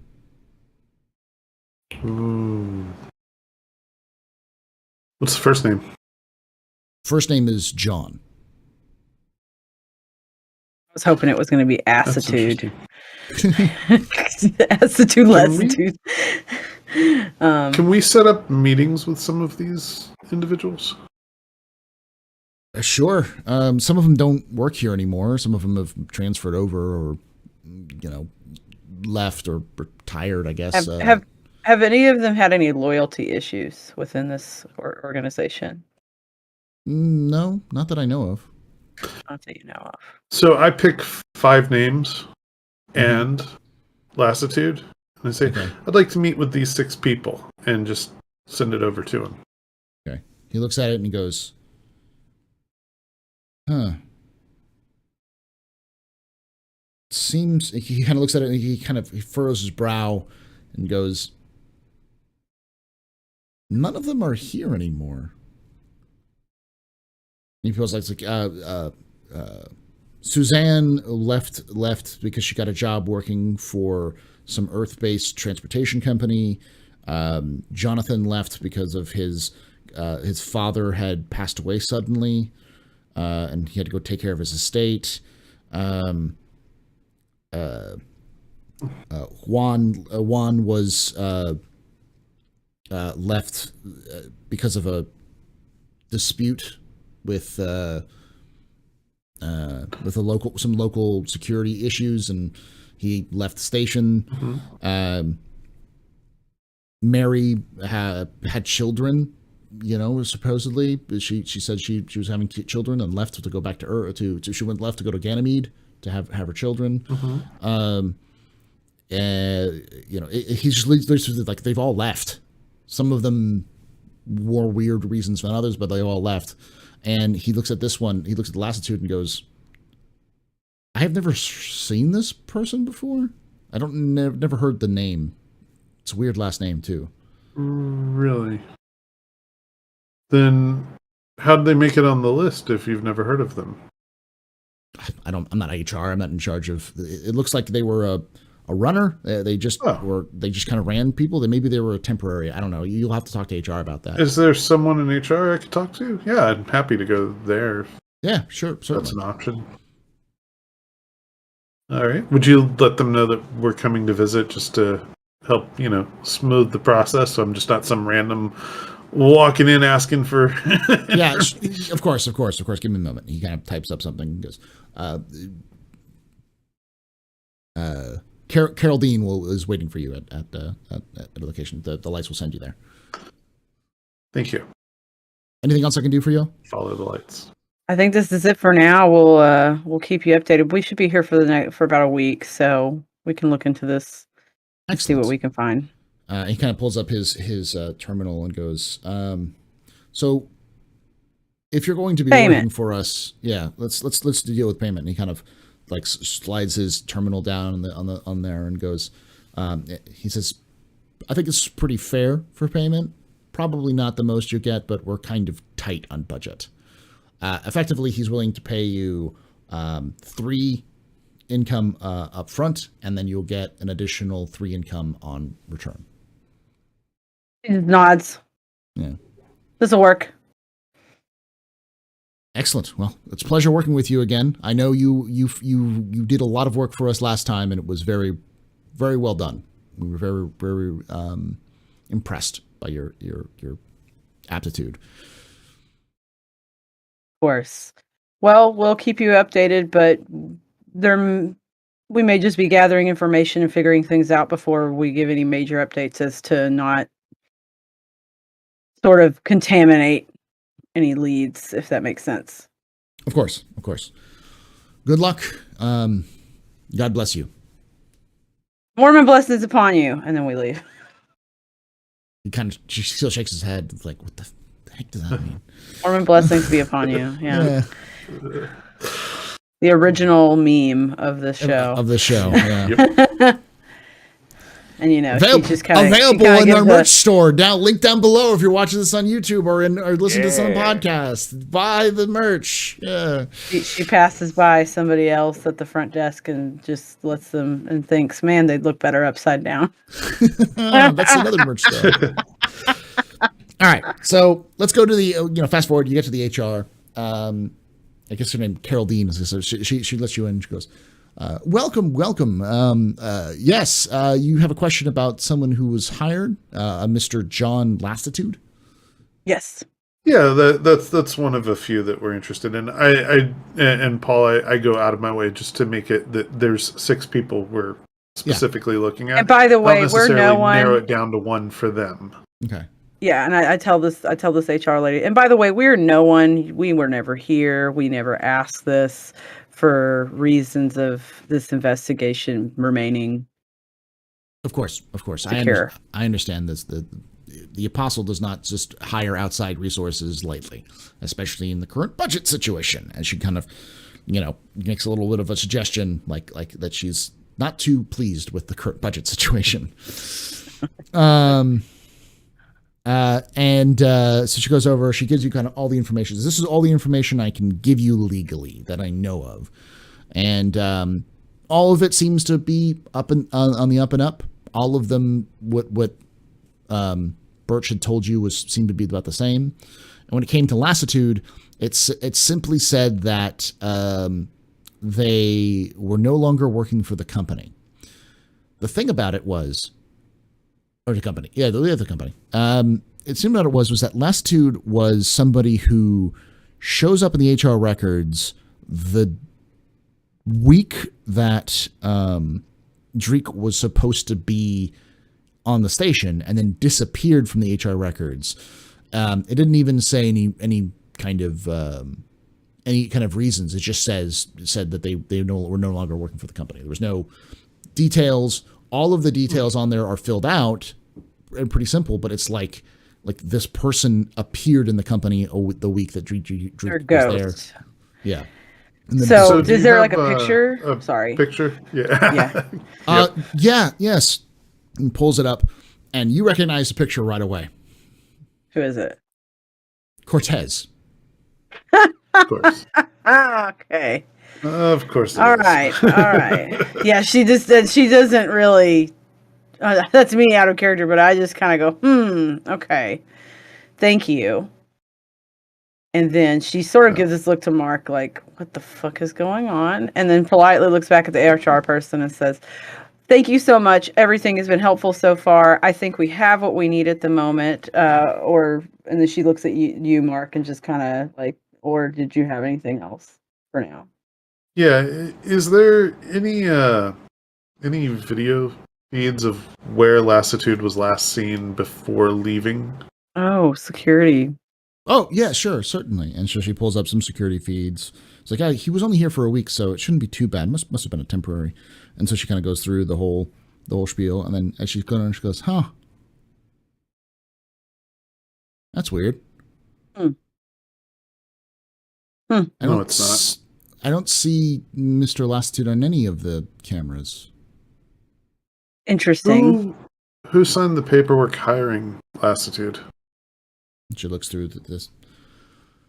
I did. Do you remember signing it? I don't remember the name. Then I would have remembered a name like that. That's quite unique. No, I don't remember signing it. I don't remember the person in general. I may have. Who input these records into your database? Does it say? It says I did. And you don't remember doing that again?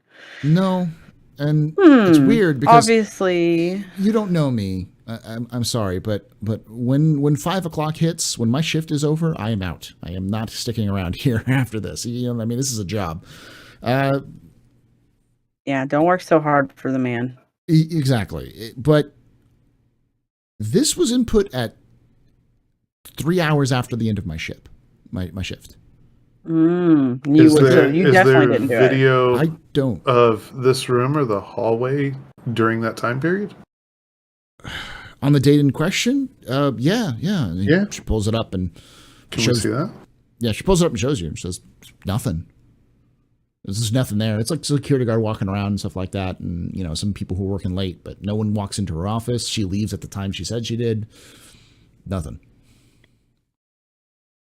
Well, obviously this and was could this done have been input remotely? mean, possibly anything can be input remotely. It's all it's an electronic database that can, yeah. Well, clearly this wasn't done by you. Where it was put in from? Say from?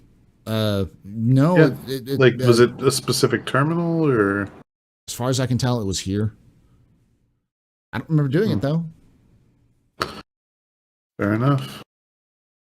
Where's your IT security department?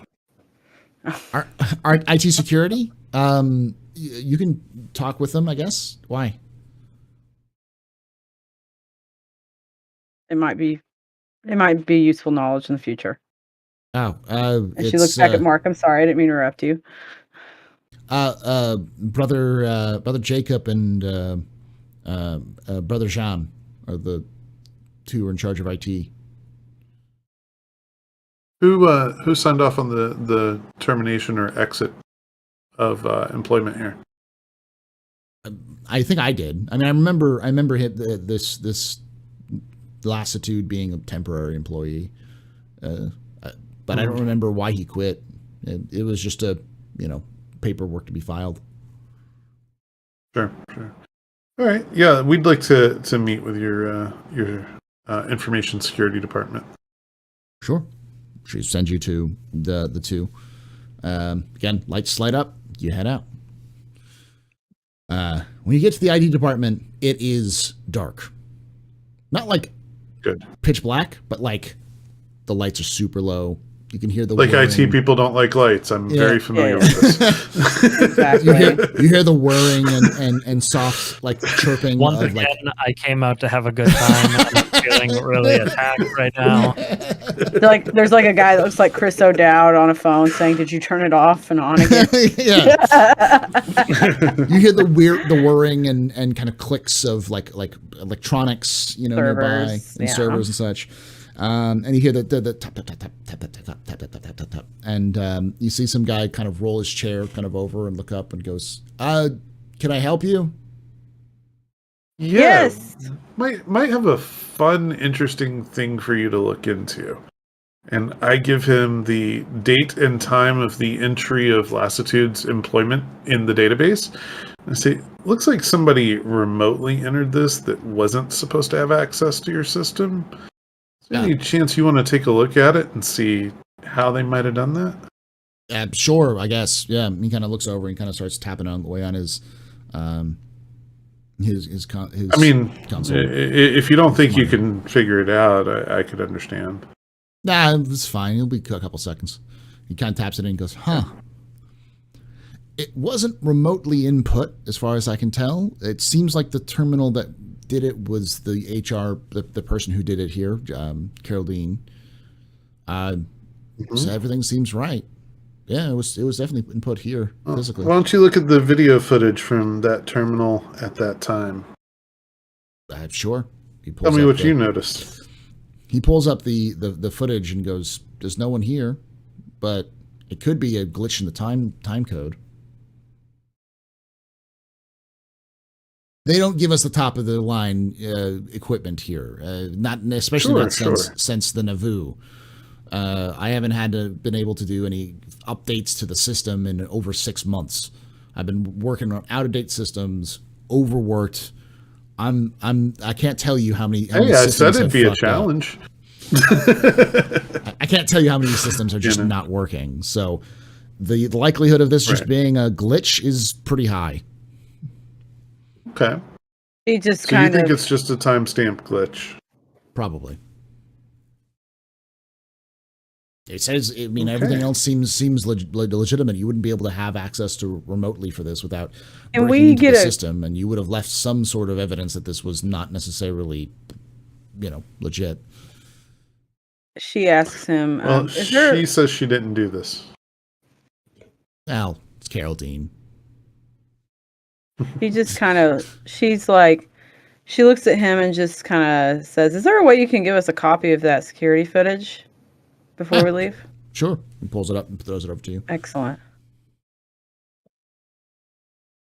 Can I help with anything else? She just kind of looks at Mark and she just shakes her head and like, no, I don't think so. He goes, all right. No, thank you. Appreciate the help, though. No problem. Bye. Have a good one. Mormon blessings be upon you. And then they leave. He's just confused. I have to say it's all of them. Yeah. I'm going to say that very often. So and then she just kind of looks at Mark and she says, I think we're done here. Yeah. For now. I don't feel like we learned more than we already knew, but yeah. I doubt wherever she was staying. I imagine there's maybe some information, like there's like a thing that notes whatever room she stayed in. Mm-hmm. Has anybody been in it since? Yeah, it's a constant visitors stay in it. Yeah, that's because that's kind of what she looks at Mark. She says, "Well, it looks like multiple people have stayed in that room since she's been here, so there wouldn't be any use in investigating the space she was in." I don't think I'm that interested in her room. I wonder where Cortez was staying. Let's find that, and then she pulls that up. The address on record for his employment is a specific location. You can go there. Okay. You can look it up on the map and see what it is. Yeah, I mean, we look at the map first. Let's go visit. Okay, so the map. Well, if it's here on the station, let's go visit. No, it's on the station. The map says that it's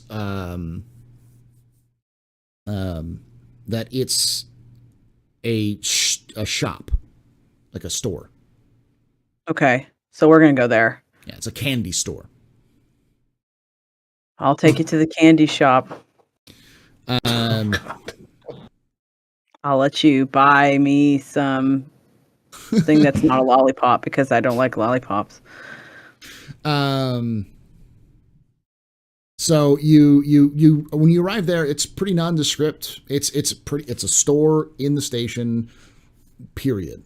The store is open, but yeah, it's called Honeysuckle. Oh, hey, I wanted to say real quick as a player, do you want to cut somebody else for a little bit? I feel like we've had this for a while. Yeah. Well, I have an idea of for who's coming back. So yeah, I feel like the next thing for our characters is telling you guys about the job we got. So yeah, until you guys are wrapped up, there's not much for us, and that's fine. This is where the narrative is taking us. Yes, and I have a way to wrap all this up too. So we're gonna get there shortly. So. Oh gosh. All right. So you're outside of the honeysuckle. What would you like to do? Just kind of going in, but before we go in, just kind of giving it a look over from outside, anything interesting about it and its location or anything near it that's interesting. Give me a perception check. Perception is under perception. Okay, cool. Perception. Yeah, just perception. Perception is under perception. So used to D&D sometimes where perception is part of its own. Yeah. I got a 9. 9, but you got stunt points. Oh, I did. I did. Mm-hmm. First time using stunts. For those of you who don't know how this works, now there's specific abilities when you roll doubles of a certain number. So if you roll say 2 2s or 2 3s or whatever, you generate stunt points, and your stunt points based off of the third die, which is called the drama die. So in this case, Sloan rolled a 3, a 1, and a 3. The drama die was a 3, and one of the dice was a 3, so it's 3 total. So that's stunt points, and because the drama die was 3, she got 3 stunt points. So well, I feel like because I know I think investigation's under a different thing, but maybe it isn't. But I feel like I would use an investigation stunt here, and I can either use intuition or lucky break, which is fortuitously putting 2 and 2 together later. Treat one irrelevant focus as a tangential one. The next test you make, unlock a lead related to this test. So this is like, if I use this now, it kind of comes to play later. Which one is this? Lucky break? Lucky break. To me, it sounds like if I play this card now, then in a little bit you have to give me something. Yeah. Okay. Or if I use intuition, I can get like kind of something right now. Mm-hmm. So which one would you prefer? Because you can only have one of those. I want Lucky Break because I'd rather get a bigger, more detailed piece of information later than just some little feeling right now. Okay, so you recognize something from the message. Okay. You recognize the name, one of the names on the weird names on the message. Mm-hmm.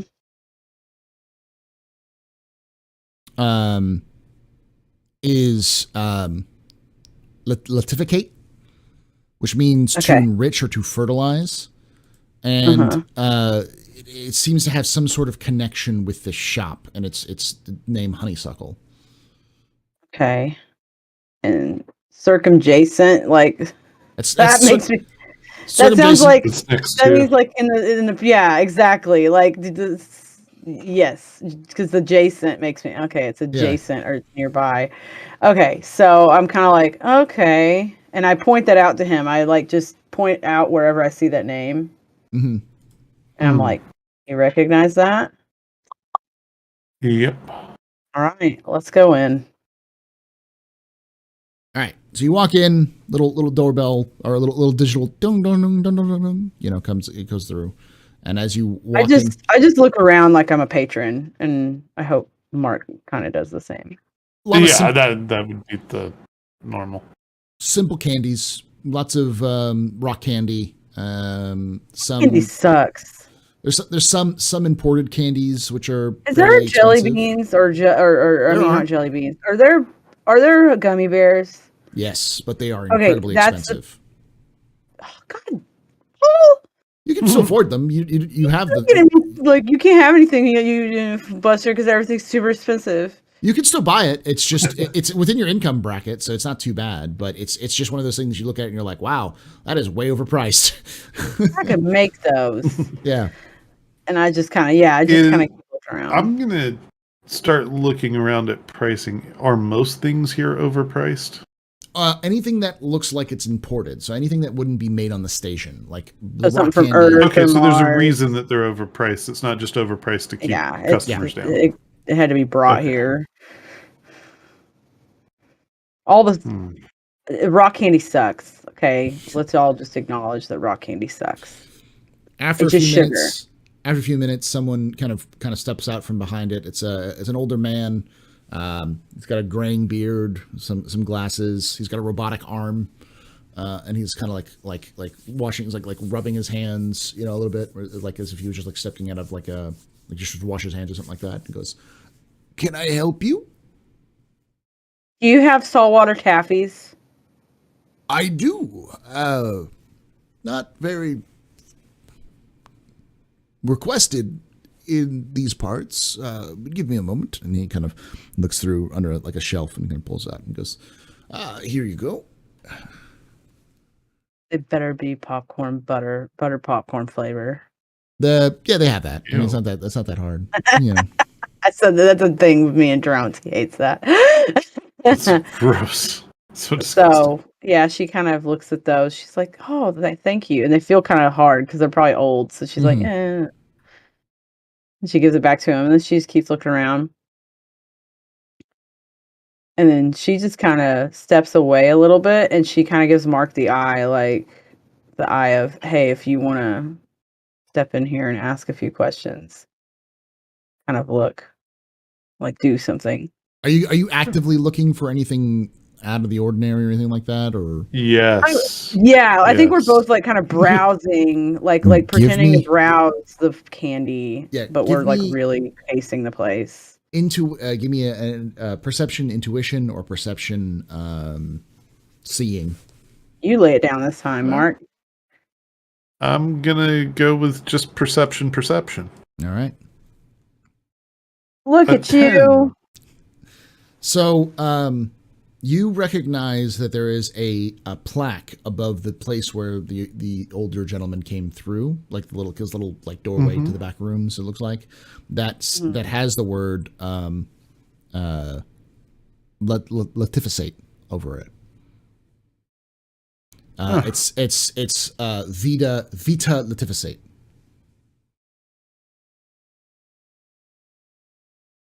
And I don't want to make any motions that he'll see to point that out, but you know. Oh, I'm gonna go back up to him at this point, and I'm gonna say, "Oh, I have a question for you." Yes.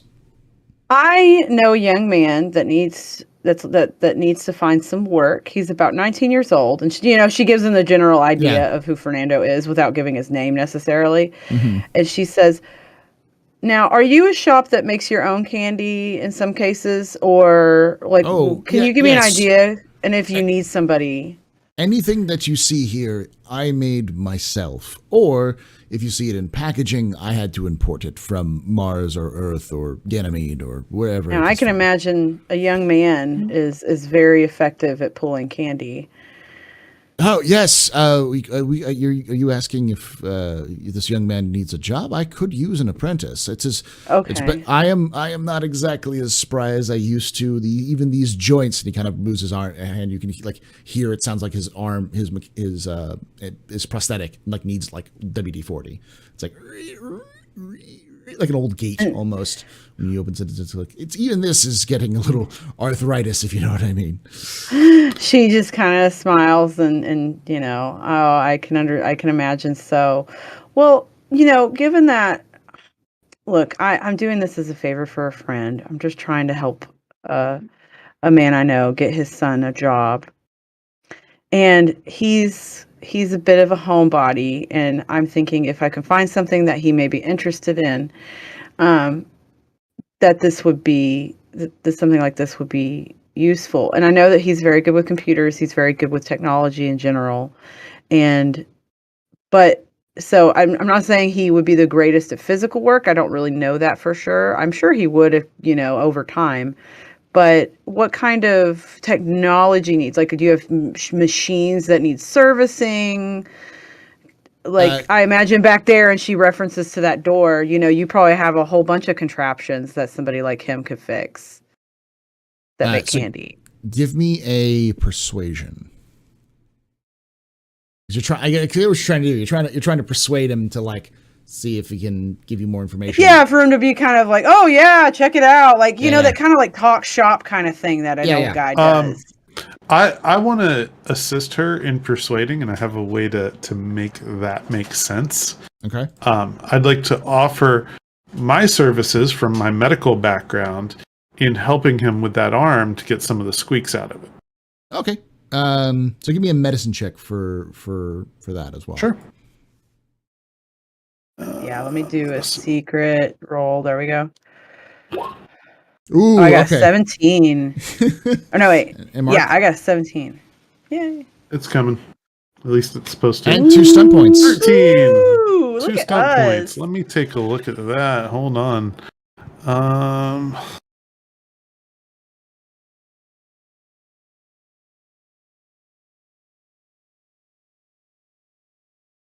I like Candy Shop Guy. You know really what? Nice.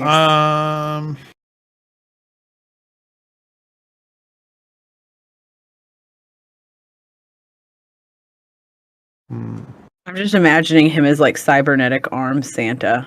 Mm-hmm. That's a good way of putting it.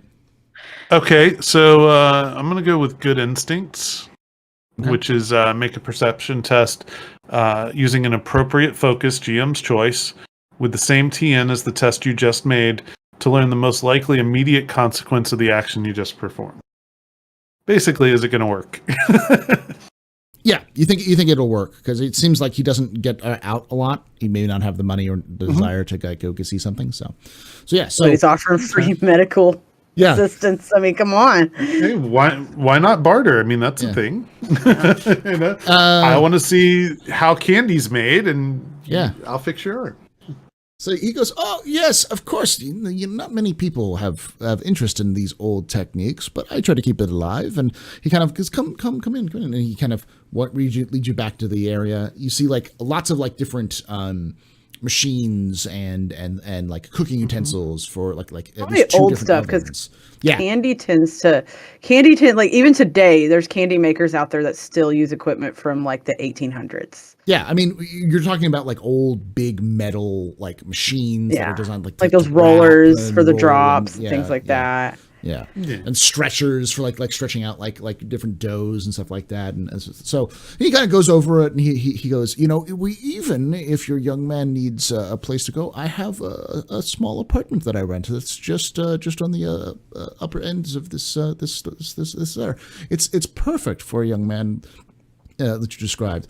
I could use the help. He could be interested in this. And it seems like it would be. Could we see the apartment just so we can describe it to him? No, sure. And he kind of takes you over. Who did you have? Have you had a recent tenant in it? Because that is part of what his father wants. His father actually wants him to get out of the house too. No, understandably. Perfect.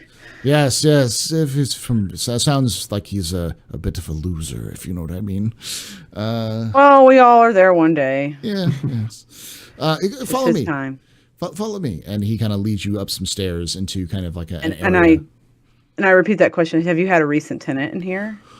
Yes. And he turns the lights on as he comes up. It's like it's not perfect, but there's some. It's storage. He points over there, and there's a bunch of like boxes in the way back of this area, and then there's like a small area that's been turned into like a small bed and a desk and such. Because I had a young man who stayed here for. I think maybe a week. Do you remember his name? Just out of curiosity. Yeah, we have a friend we've lost contact with that we've also been trying to. It was we're worried about him. John Live something. Huh. That's an interesting last name. It's a nice place. Yeah. I have what I can. It's not much, but it's what works for what it needs. Sometimes, you when I was younger, I would work late into the evenings, and I needed some place to stay where, catch a few hours of sleep here and there. So, and sometimes even today, I come up here to take a few hours nap if I need to. So, it's a nice place, but yes, it's perfect. It's not much, but it'd be perfect for a young man that you described. As we're looking at this, do we see anything that Cortez like out in the open that like may indicate Cortez in any if there's like a little something, if there's anything that left behind or Mark something. has no shame. I'm looking in boxes. Give me perception casually. checks. I'm not like racing over to like lift like that kind of somebody's attic and you just sort of like pop a lid off and you're just like, oh, that's cool, like that kind of thing. Yeah. Oops. I'm imagining casual. I'm imagining Mark. I imagine if he didn't want me to, he would try and stop me. I imagine the old man is explaining, and Mark's just like running over there, like pulling open boxes, like, "Where's the goods, old man? Where's the?" No, I know. Very casually, not like that. No, not like, racing. Just casually walking over. A 17 with 4 stunt points. Holy shit! Okay. So what you're saying, Sloan? I was just kind of asking, like, this room's furnished, right? Yeah. Like, it has, like, all the stuff in it already, so somebody that moved. Yeah, it has a bed and a desk. That's all it has. Yeah, it's furnished. Yeah. So, is there anything on the walls, like, on the desk, like, anything that indicates Cortez in any capacity? Give me a check. I get a perception check. Okay. And while she's doing that, well, I guess we're going to have to hit the churn a little bit because I'm going down the rabbit hole for 4 stunt points. Okay. If this test led to a reveal, the GM also provides a brand new lead about a new subject that will lead to greater rewards. Okay. I rolled a 12. Blue whoop whoop. Nice. Okay, so you find in one of the boxes a challenge coin. A Martian challenge. Yeah. A Martian challenge coin from a ship named the Tharsis. Mm-hmm. It's a cruiser named the Tharsis. Yoink. What would it be to because I don't have like any deception or anything, but what would it be to try and grab that without A him sleight even of noticing hand. that I? That would. Yeah. What is that, like a dexterity or? Yeah, that's under dexterity, I believe. I'll double check for you. But I was about to take dexterity earlier when we were leveling yes, up. it is a dexterity based focus. Okay, Yeah, then I'm just gonna go for straight up dexterity to grab it. Okay, so you look around the area and you don't. I keep him distracted anything. off of you. Okay, give me a 14. Okay, Sloan, give me a Assist. Communications check. Yeah, Okay. like a deception if you have it. Yeah, I have it. Yeah, because I would definitely be trying to get the focus off of Mark and because I know what he's doing. Deception. I do have deception. Team Martians. Team Martians. Okay. Ooh, nice. So tell me how you're distracting him. I'm just being very like, I'm doing the thing where like as we're looking at the room, like I'm sort of at the opposite end of the room and I'm sort of like doing the like inspecting of things and I'm like going, "Oh my gosh, that's such a cute thing." And asking him like if he has a story to tell about like the lamp, you know what I mean? Yeah. Like I'm just like, "Oh my gosh, that looks like it's from Earth," or that looks like it's from, that kind of thing. Yeah. Just little dumb things that you do when you're looking at a place, oh. Yeah, you find out a lot by talking about this, that he's actually Martian. He's from Mars originally. He married a Belter, and she passed away, a couple of years before. They had a child, but that kid he's off and he's back on Mars going to school and stuff like that. So he's been alone. Not school. He's going to like getting his PhD, and he's very proud of his son and all that kind of stuff. But it's that sort of thing. And yes, Mark, you're able to just snag the coin and pocket it without anyone really noticing it. Yeah. Okay. And then All right. I try to get him like into talking a bit more about Cortez without like, like it's a natural conversation. Like I'm like, "Oh, so, he said something and that kind of thing. Oh, well, it looks like your last tenant didn't really, they only stayed for, I say something like, they only stayed for a week. I hope they were, were they a Martian?" That kind of thing, just, oh, was it another Martian? Yes, yeah, I could tell that he was a Marine. When I was in the Navy, I you could always tell a Marine. They're very, very strict about everything. Very disciplined. Yes, I'm also from Mars. And I'm just kind of like deer in the headlights when he says that. Yeah, and I just kind of keep like going in and out of like this conversation with him, like just kind of moseying around and all that, giving Mark time to do anything else he wants to do. But for the most part, she's just gonna just make a bunch of small talk with this guy, but not pushing for specific information because she doesn't want him to be put off. All he can tell you in general for that, let me just say this real quick, is that all he knows is he stayed here for a little while. He kept to himself mostly. He knew that he was working for the Mormon offices on the station. Didn't think he was Mormon himself. He just thought it was a job. And then he left suddenly. He left a note saying he was heading back to Mars, and it's about last time you heard about him. There's nothing suspicious about anything or anything like that. So yeah, and of course she would have like sprinkled in questions about other past tenants, just so it doesn't seem like it's all directed at this. But you're giving me the information relevant to me. But yeah, she just sits there talking to him while Mark screws around. Do you still have the note he left? no, I threw that away. I recycled that. Okay. Weeks ago. Well, So odd. like I hope he's said, okay. We're looking for a friend, and we're just wondering if maybe he was using a pseudonym here. No, I couldn't tell you. I figured if you had the note, maybe we could compare, what we know of his handwriting to see. I knew it was odd. He left it on a piece of paper. I've not seen that in forever. Might have been him. He did like to write things down. Yeah, you know weird. how it goes. A cousin of mine, he's just been, everybody back home's been asking me to look into it. But like I said, we were also looking for a job for this kid, and we knew that our friend was over in this area. So we're just we've been checking up and down the road, so to speak. Yeah. Okay. Well, I hope you find your friend.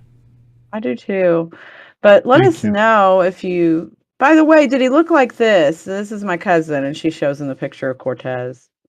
Oh, yes, that's him. That's Mr. Les of... oh, my God. My family's going to be so relieved. Oh, if you hear anything from him, you let me know. Here's my number. Well, oh, yeah. Well, of course, yes. You can find my number on the station's registry. You can always contact me. His mom's been crying to my mom every other day, saying she hasn't heard from her boy. I get. I mean, I'm sorry I can't be more of help. All I can say was he left about a week ago. Did he leave any stuff here? Not that I saw.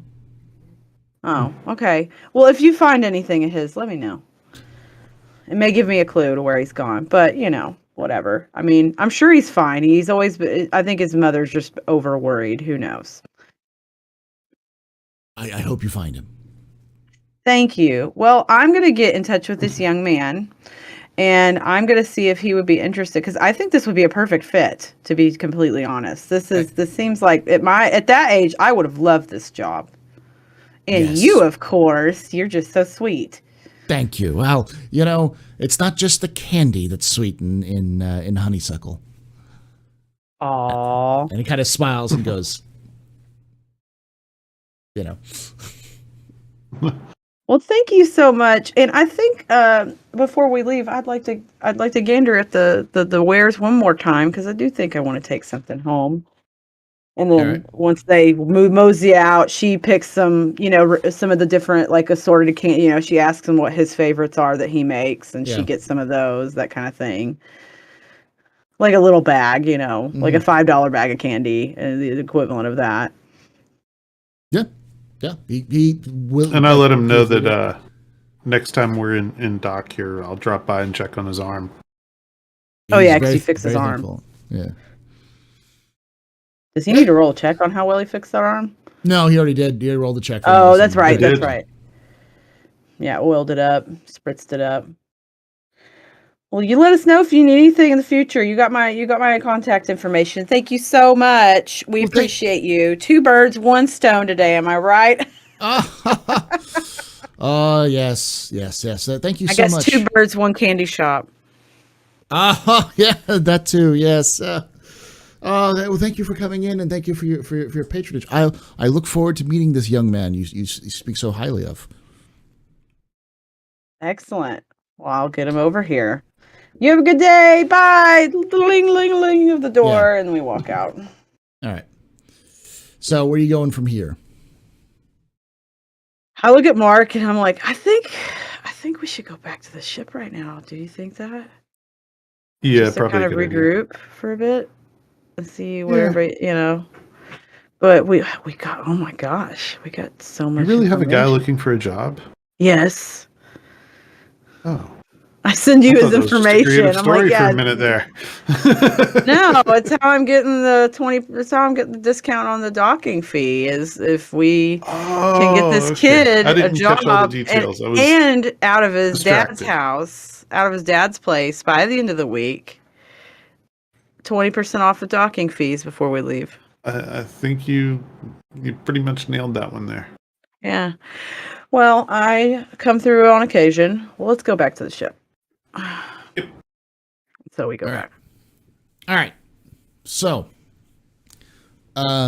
Cass and Highland, were you going back to the ship as well? I think so, yes. Yeah, once we had secured gainful employment. You're back. Okay, so what you should, both of you can give me a perception check. Would intuition play in here? Yes, intuition and or seeing and or any of those details can be used as well. Where is my mouse? I pressed the button. Did it roll? Not yet. Give it a second. Okay, I'm going to press the button again. Still not rolling. Oh, that's right. There's another box. The little boxes and stuff like that you got to hit. Yeah.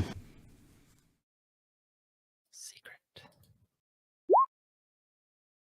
I lost my character sheet, so I've got to refresh. Okay. I love it when that happens. Okay, here we go. Perception? Perception. And any kind of details if you want to, like seeing or hearing or anything like that.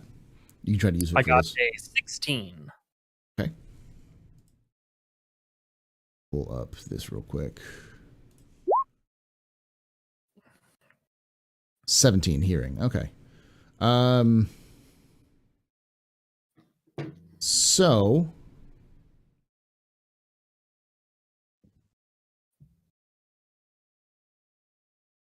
try to get to the right section here.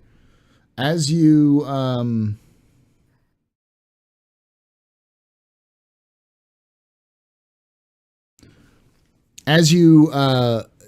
arrive, Cass, you look at the just at the like the button to enter the ship, because like the door is closed. Obviously, you're not leaving the door open. Yeah, just the airlock. The airlock. It's not like cycle or anything, but just the airlock Yeah. door. You look to open the airlock door, and then you look and realize something's not right. Like something about it doesn't seem right.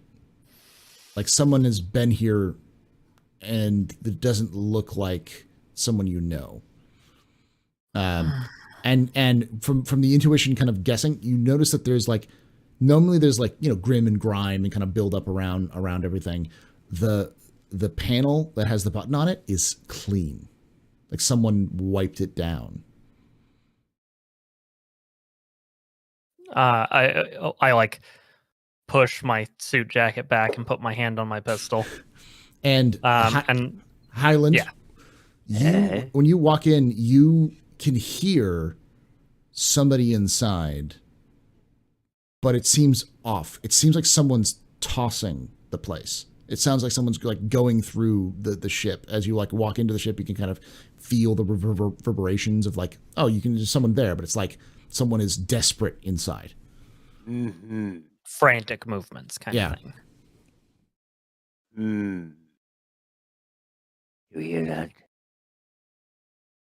I just nod. I assume, like, at this point, I'm going to work under the assumption that I've picked up just a little bit of Belter sign, just enough to communicate with Highland on missions, essentially. Yeah.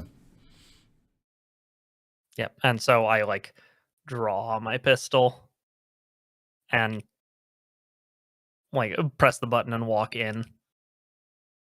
But I'm stealthy. Okay. As you press the button and you walk in, you can hear the sound much more clearer of somebody walking around. It sounds like it's coming from the cargo deck, and it's someone's like moving boxes around and such. Are there boots on? Yes, that's what it sounds like. That's is someone's using. What you're hearing is someone's using like the magnetic boots, even though you don't need to. It's like they're using. All right, it's just habit, probably. The station. Yeah. Mm-hmm. Right. Okay. All right. Yep. Roll me a. Let's go check for this. Stealth. All right. Yeah, stealth. 15. All right.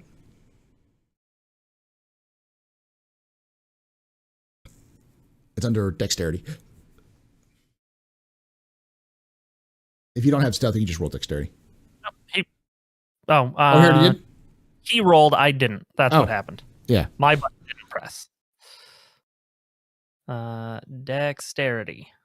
Give it to me. Submit. Secret.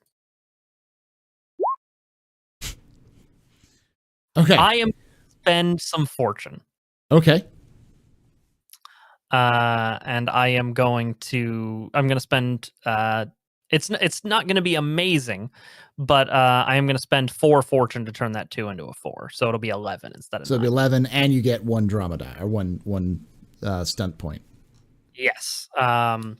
Which I am just going to put back into my fortune, just for simplicity, to keep the scene rolling. Okay. So it's like I only spent 3. Okay. So, yeah. you're careful to kind of move down. You're a little louder than Highland, who's Werner's is very very good at staying silent, and you start climbing down the deck, kind of silently looking down, climbing down to the through the engineering deck into the cargo bay. And as you get into where the cargo bay is, you hear like the rustling being more pronounced. And when we're one deck above the cargo bay, yeah. I want to do that submarine ladder slide maneuver. Okay. All right, give me a dexterity check for that one, because you're trying to do it with a gun in your hand. Yep. So I'm trying to do it essentially one-handed. Yeah.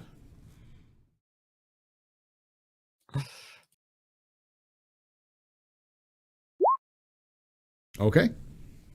So when you get to there and you're able to slide down, it's tricky, but you're able to slide down with one hand. You just whoosh, boom, and you hit the ground. And as you turn around, you see a figure. Yeah, you see a figure who looks maybe like their physically looks shocked, in full spacesuit. Mm-hmm. Full spacesuit, looking at you with their hands up, kind of looking like, because you can't see their face because their visor is polarized, sort of thing, like a pull down, and they're just sitting there, just helmet off. He kind of goes, and he kind of grabs his helmet and kind of twists it and kind of unlocks it and pulls his helmet off. And as he pulls his helmet off, you don't recognize his face at all. It's gaunt, long. He's got his hair tied back up into like a ponytail that's kind of like stuck inside his helmet. He goes, oh yeah, it's okay, boss man. What's going on? What's going on is you're on my damn ship. I'm up above the ladder. I haven't slid down yet. Yeah. I am watching from above. He goes, I'm here to deliver a package. That's what this is. I just laugh. You're not very good at this. I was just hired to put a package in your ship. I just came in.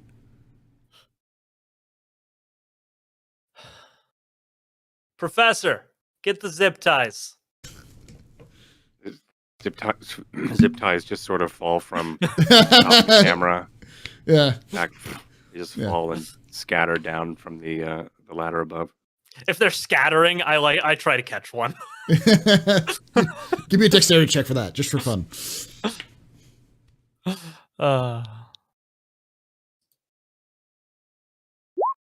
11.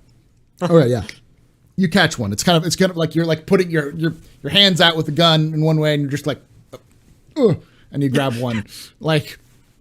Okay. Sort of, yeah. Hands. Oh yeah. Oh, that's okay, boss man. Everything's fine. I'm just here to. I can tell you, talk to my employer. He will clear everything up for you. Oh, your employer. I plan to. Names. And I zip his hands up. He goes, in my pocket, right now. My. And he looks down at like a little pouch that's attached to a suit. Right there is my ID. It's the invoice for you. So I'm like behind him, and I rest one arm on his shoulder, so the gun is clearly like, yeah. I have can use it, but then I fish it, and take out his credentials. Okay. He's a licensed courier. And there's an invoice that was a package that was supposed to be sent to you from I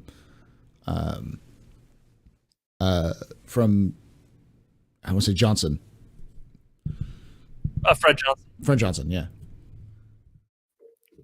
Mr. F. Which package is it? He kind of, my hands are behind my back. I can't point. You've got toes. Come on. He gestures towards a small package that's kind of in the corner. He's like, over there. All right. And you were hired to break into our ship and leave it in our cargo bay. It was unlocked. I didn't break into the ship. Who's not locking the door? I thought you locked it. Oh my god.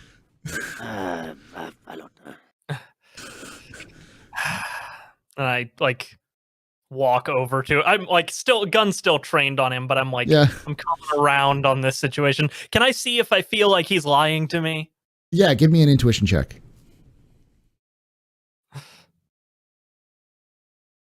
Yes. Go. You know he's lying to you. You don't need to use an 15. intuition check. He is scared shitless, but he's trying not. He's definitely holding something back, but he doesn't seem to be overtly lying. What's in the box? I don't know. It just says the invoice just says for you.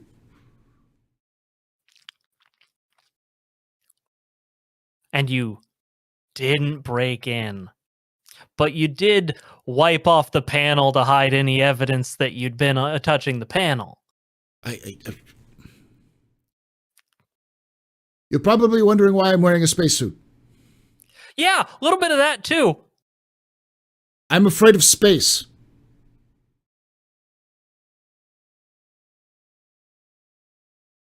Hey, Professor. Yeah, right. Yep. And then, You ever heard of a belter that's afraid of space? Yeah, he comes down off the ladder and squeaks down the ladder, and then listen, Pampa. It's embarrassing to admit. I can't go on spaceships. I've been born and raised in Tycho. I can't leave, and every time I have to deliver anything to a ship, I wear a suit. Because you know what vacuum can do to a human body? Oh, I've seen it. It's not pretty. No, I mean, if in the abstract, and I'm not touching anyone's panels. You know what kind of you know that germs can survive in the vacuum of space. I take out a knife or a blade, and I reach out with a baggy part of his suit, and I just cut a small cut in the suit. And I go, I'm holstering my pistol while he's doing this. And now you don't have a suit, so he starts as you do it. He's already kind of panicking. Now he's starting to hyperventilate a little bit. He's just like, please don't kill me. Please don't put me out in space. I do not want to die in vacuum, Pampa. I'm not going to do that. Nah, no. We're just trying to make you a little bit more comfortable in while we are here. We're not going anywhere. Plenty of atmosphere in this ship. It's fine. And I like holster my pistol and I go over to the box. Okay. I just look at it. I'm like give me dimensions. Tell me about this box. It's like a medium-ish box. It's easy to pick up. It's not cardboard, but it's similarly kind of, it's not vacuum sealed or anything like that. It's a pretty typical box. It's been sealed sort of hastily. It does have writing on it that says, for my friends at the Actium, and a little smiley face. Can I see that blade, Professor? If you're going to open the explosive box, do it before we get back, please. Yeah. Can I borrow that blade, Professor? Hey. The knife. It's all right if we open this here with you here, right? And he says that too. He goes, the courier. He shrugs. He goes, yeah, it's fine. I don't know what's inside. I deliver the boxes. I don't make them. Are you worried? Should I be worried? Should I be worried? Some people in this system call Fred Johnson a terrorist. So he's a freedom fighter. I just said some people. I assuming Highland lets me borrow his knife. Right, of course, yeah, I do. I slice open the box. Okay, it opens. Inside is a fresh, well, not fresh. It's like packed in some what do they call them? It's like a cold pack. Like a cold pack. Yeah, cold pack. Fresh pork. Like some pork chops, some bacon, and all like packaged up nicely for you.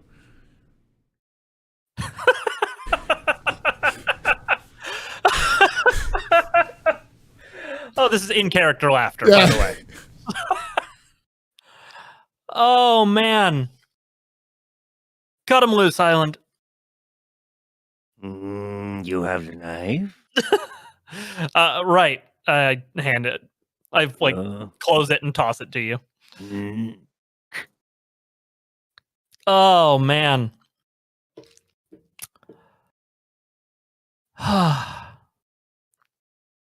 Can't wait to. And I assume that you cut him loose. I'm like, he's fine, I guess. Tell I assume Mr. Johnson's going to want a receipt of this delivery. Tell him we said thank you.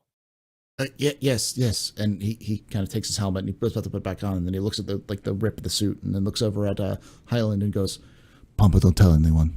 It's really embarrassing." And then puts his helmet on. And then it is embarrassing. I'm so sorry. Outgrowing their suit.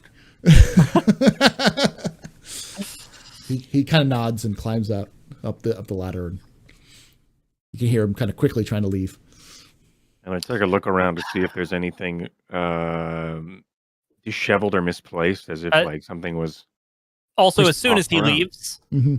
I'm like, okay, now to see what this is actually about, and I lift the pork out of the box to see if there's anything under it. Okay, there is nothing under the pork. Okay. Yeah.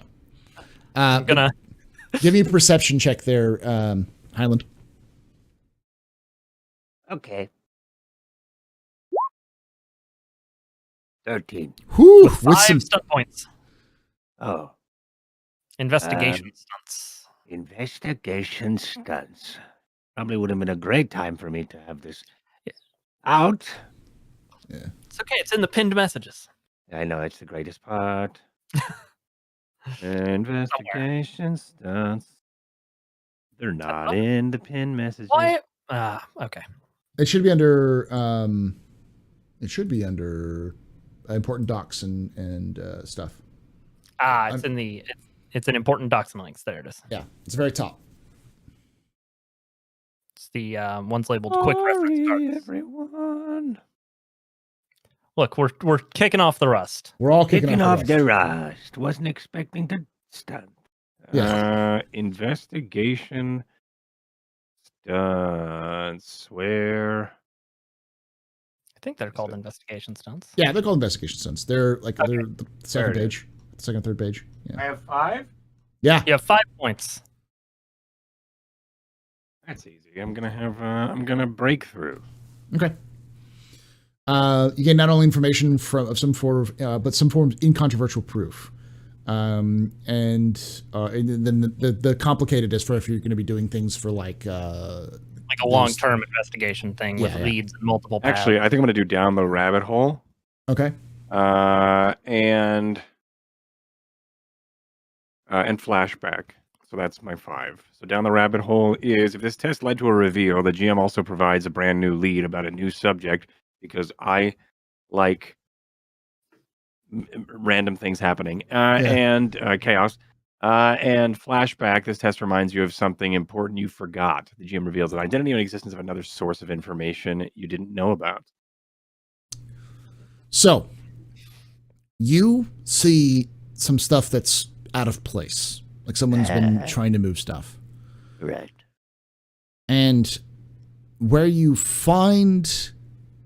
around that area, what you find is a small black tube that's stuck amongst the boxes. Yeah. It's like a metal cylinder. And looking at it, you know almost exactly what it is, because it's something you've used in the past for specific jobs. It's a off-the-counter, off-the-shelf, basic tracker device. And on it is the label Pope Sanchez Shipping, which is the name of the company that Sebastian Pope owns. Is this the, leads you towards the thing, or the beacon? Which piece is this? This is the beacon, the thing, or the thing that tells. This is the bug that lets everyone know, or lets the person who knows the where you're going. I will. And so it's something you forgot. I guess the whole thing feels like Benji. Something when you work for Benji, like the kind of thing that he would do. Right. And you would just drop a bug. All right, well. And then follow the bug and then take care of business. I reach through the boxes and I will pull out the tube and I will throw it onto the table and I will go. Well, that was simple. I knew it wasn't a courier. As soon as he throws it on the table, I went, there's the other shoe. There it is. Yep. There was no sense in holding that kid. He didn't know anything. That being said, this is interesting. But of course, he knew something. The courier would leave something on the would just leave something on the table. A courier wouldn't go ahead and wire a bug onto the ship. Oh, he was absolutely hired to hide it, but I think he's on the level as far as the rest of it goes. No, I think that the package from Mr. Johnson was a nice way to attempt to throw us off, and I think that this cylinder here is a blessing in disguise, because if there's a Pope Sanchez tracker on our ship, that means that somebody from Pope Sanchez knows we're interested. And we might be able to use that to our advantage. Especially since we're hopefully going to be in a otherwise remote and undocumented area of space sometime soon. The kind of place that someone might come looking for us. They're looking to, let's say, engage in a long-range discussion with our ship. This is a good way to. I think somebody thinks they're going to trap us, and I want us to reverse it. We should tell the captain. Oh, of course.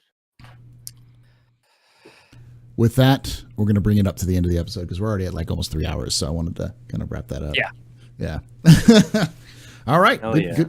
Good episode. Nice little cliffhanger going on. Let's do what we normally do, which is favorite moments. Let's start with drones. What's your favorite moment? I think hearing the whole story about the kid getting needing a job and like Mark having no idea, just because I wasn't paying any attention. I was focused on this message and. Right. Wait, this guy just like a surprise, but hey, that's a cool story. That's convenient. HP, favorite moment of the episode? Honestly, I just enjoy getting to spend more time with Cass and Highland interacting because they come from such disparate backgrounds. That there's. I think that's ripe for things, and I'm happy that more of it gets to happen. They have an understanding about how to get stuff done, and they know how each other work, or at least Cass knows how Highland works. And it's cool. And Highland probably still thinks Cass is an idiot Earther, and he's not wrong. Oh, of course. 100%. I don't think there's anybody who doesn't think that. But Cass knows his way around a gunfight. Yes. Buster, favorite moment? Honestly, being able to say Mormon blessings be upon you again. But more like true, like, well, I said honestly, but like that's my funny one. But honestly, it's just nice to get back to the game. Oh yeah. And seeing all your beautiful faces again. I have missed this. Yeah. Me too. Myth, favorite moment? My favorite moment is, I think, the clue, that letter, that riddle that Drones has been just been thinking about this whole time. Yeah, just plotting and trying to figure out. I think it's a really cool thing to throw in. I like all of the little clues that are in there. I'm excited to see what it all means. And of course, I do like just nicking someone's spacesuit to scare the crap out of them. That was fun. At least you did it in Atmo. I mean, you could have done it in vacuum. I'd be wrong if I said I wasn't tempted to like keep the guy hostage and go out into space with you him. and your hostages and your pups that you bring onto the ship. I'm scared to even do that. That's terrifying. That's enough. It's just a player suit, and then he's like, yeah. Let's see. I say my favorite moment was probably the seeing the wheels turn in Jones's head and in Buster's head when the message comes to them, and them just being like, yeah, okay. I only understand half of this message. What is this? What does this mean? Yeah. And then putting the during pieces the break, together. They were trying to figure it out as well. We're like, all right, take a break. And they're like, no, I still got to figure this out. Well, thank you. Thank you so much for joining us here live on Twitch. And of course, those of you who are watching this on YouTube. If you're listening to this on the podcast format, then you've caught up because we've caught up because I've still got to go through and add all of the stuff to our latest podcast. You can find us on Spotify and all sorts of things on the audio format. You can catch all of the seasons of the Actium, all the seasons of Vasquez, and all of the seasons of Wretched Hive. Everything else. So, all the other ones. Make sure you listen to all that stuff. And like I say every time, hope to see you someday in the black. What do y'all?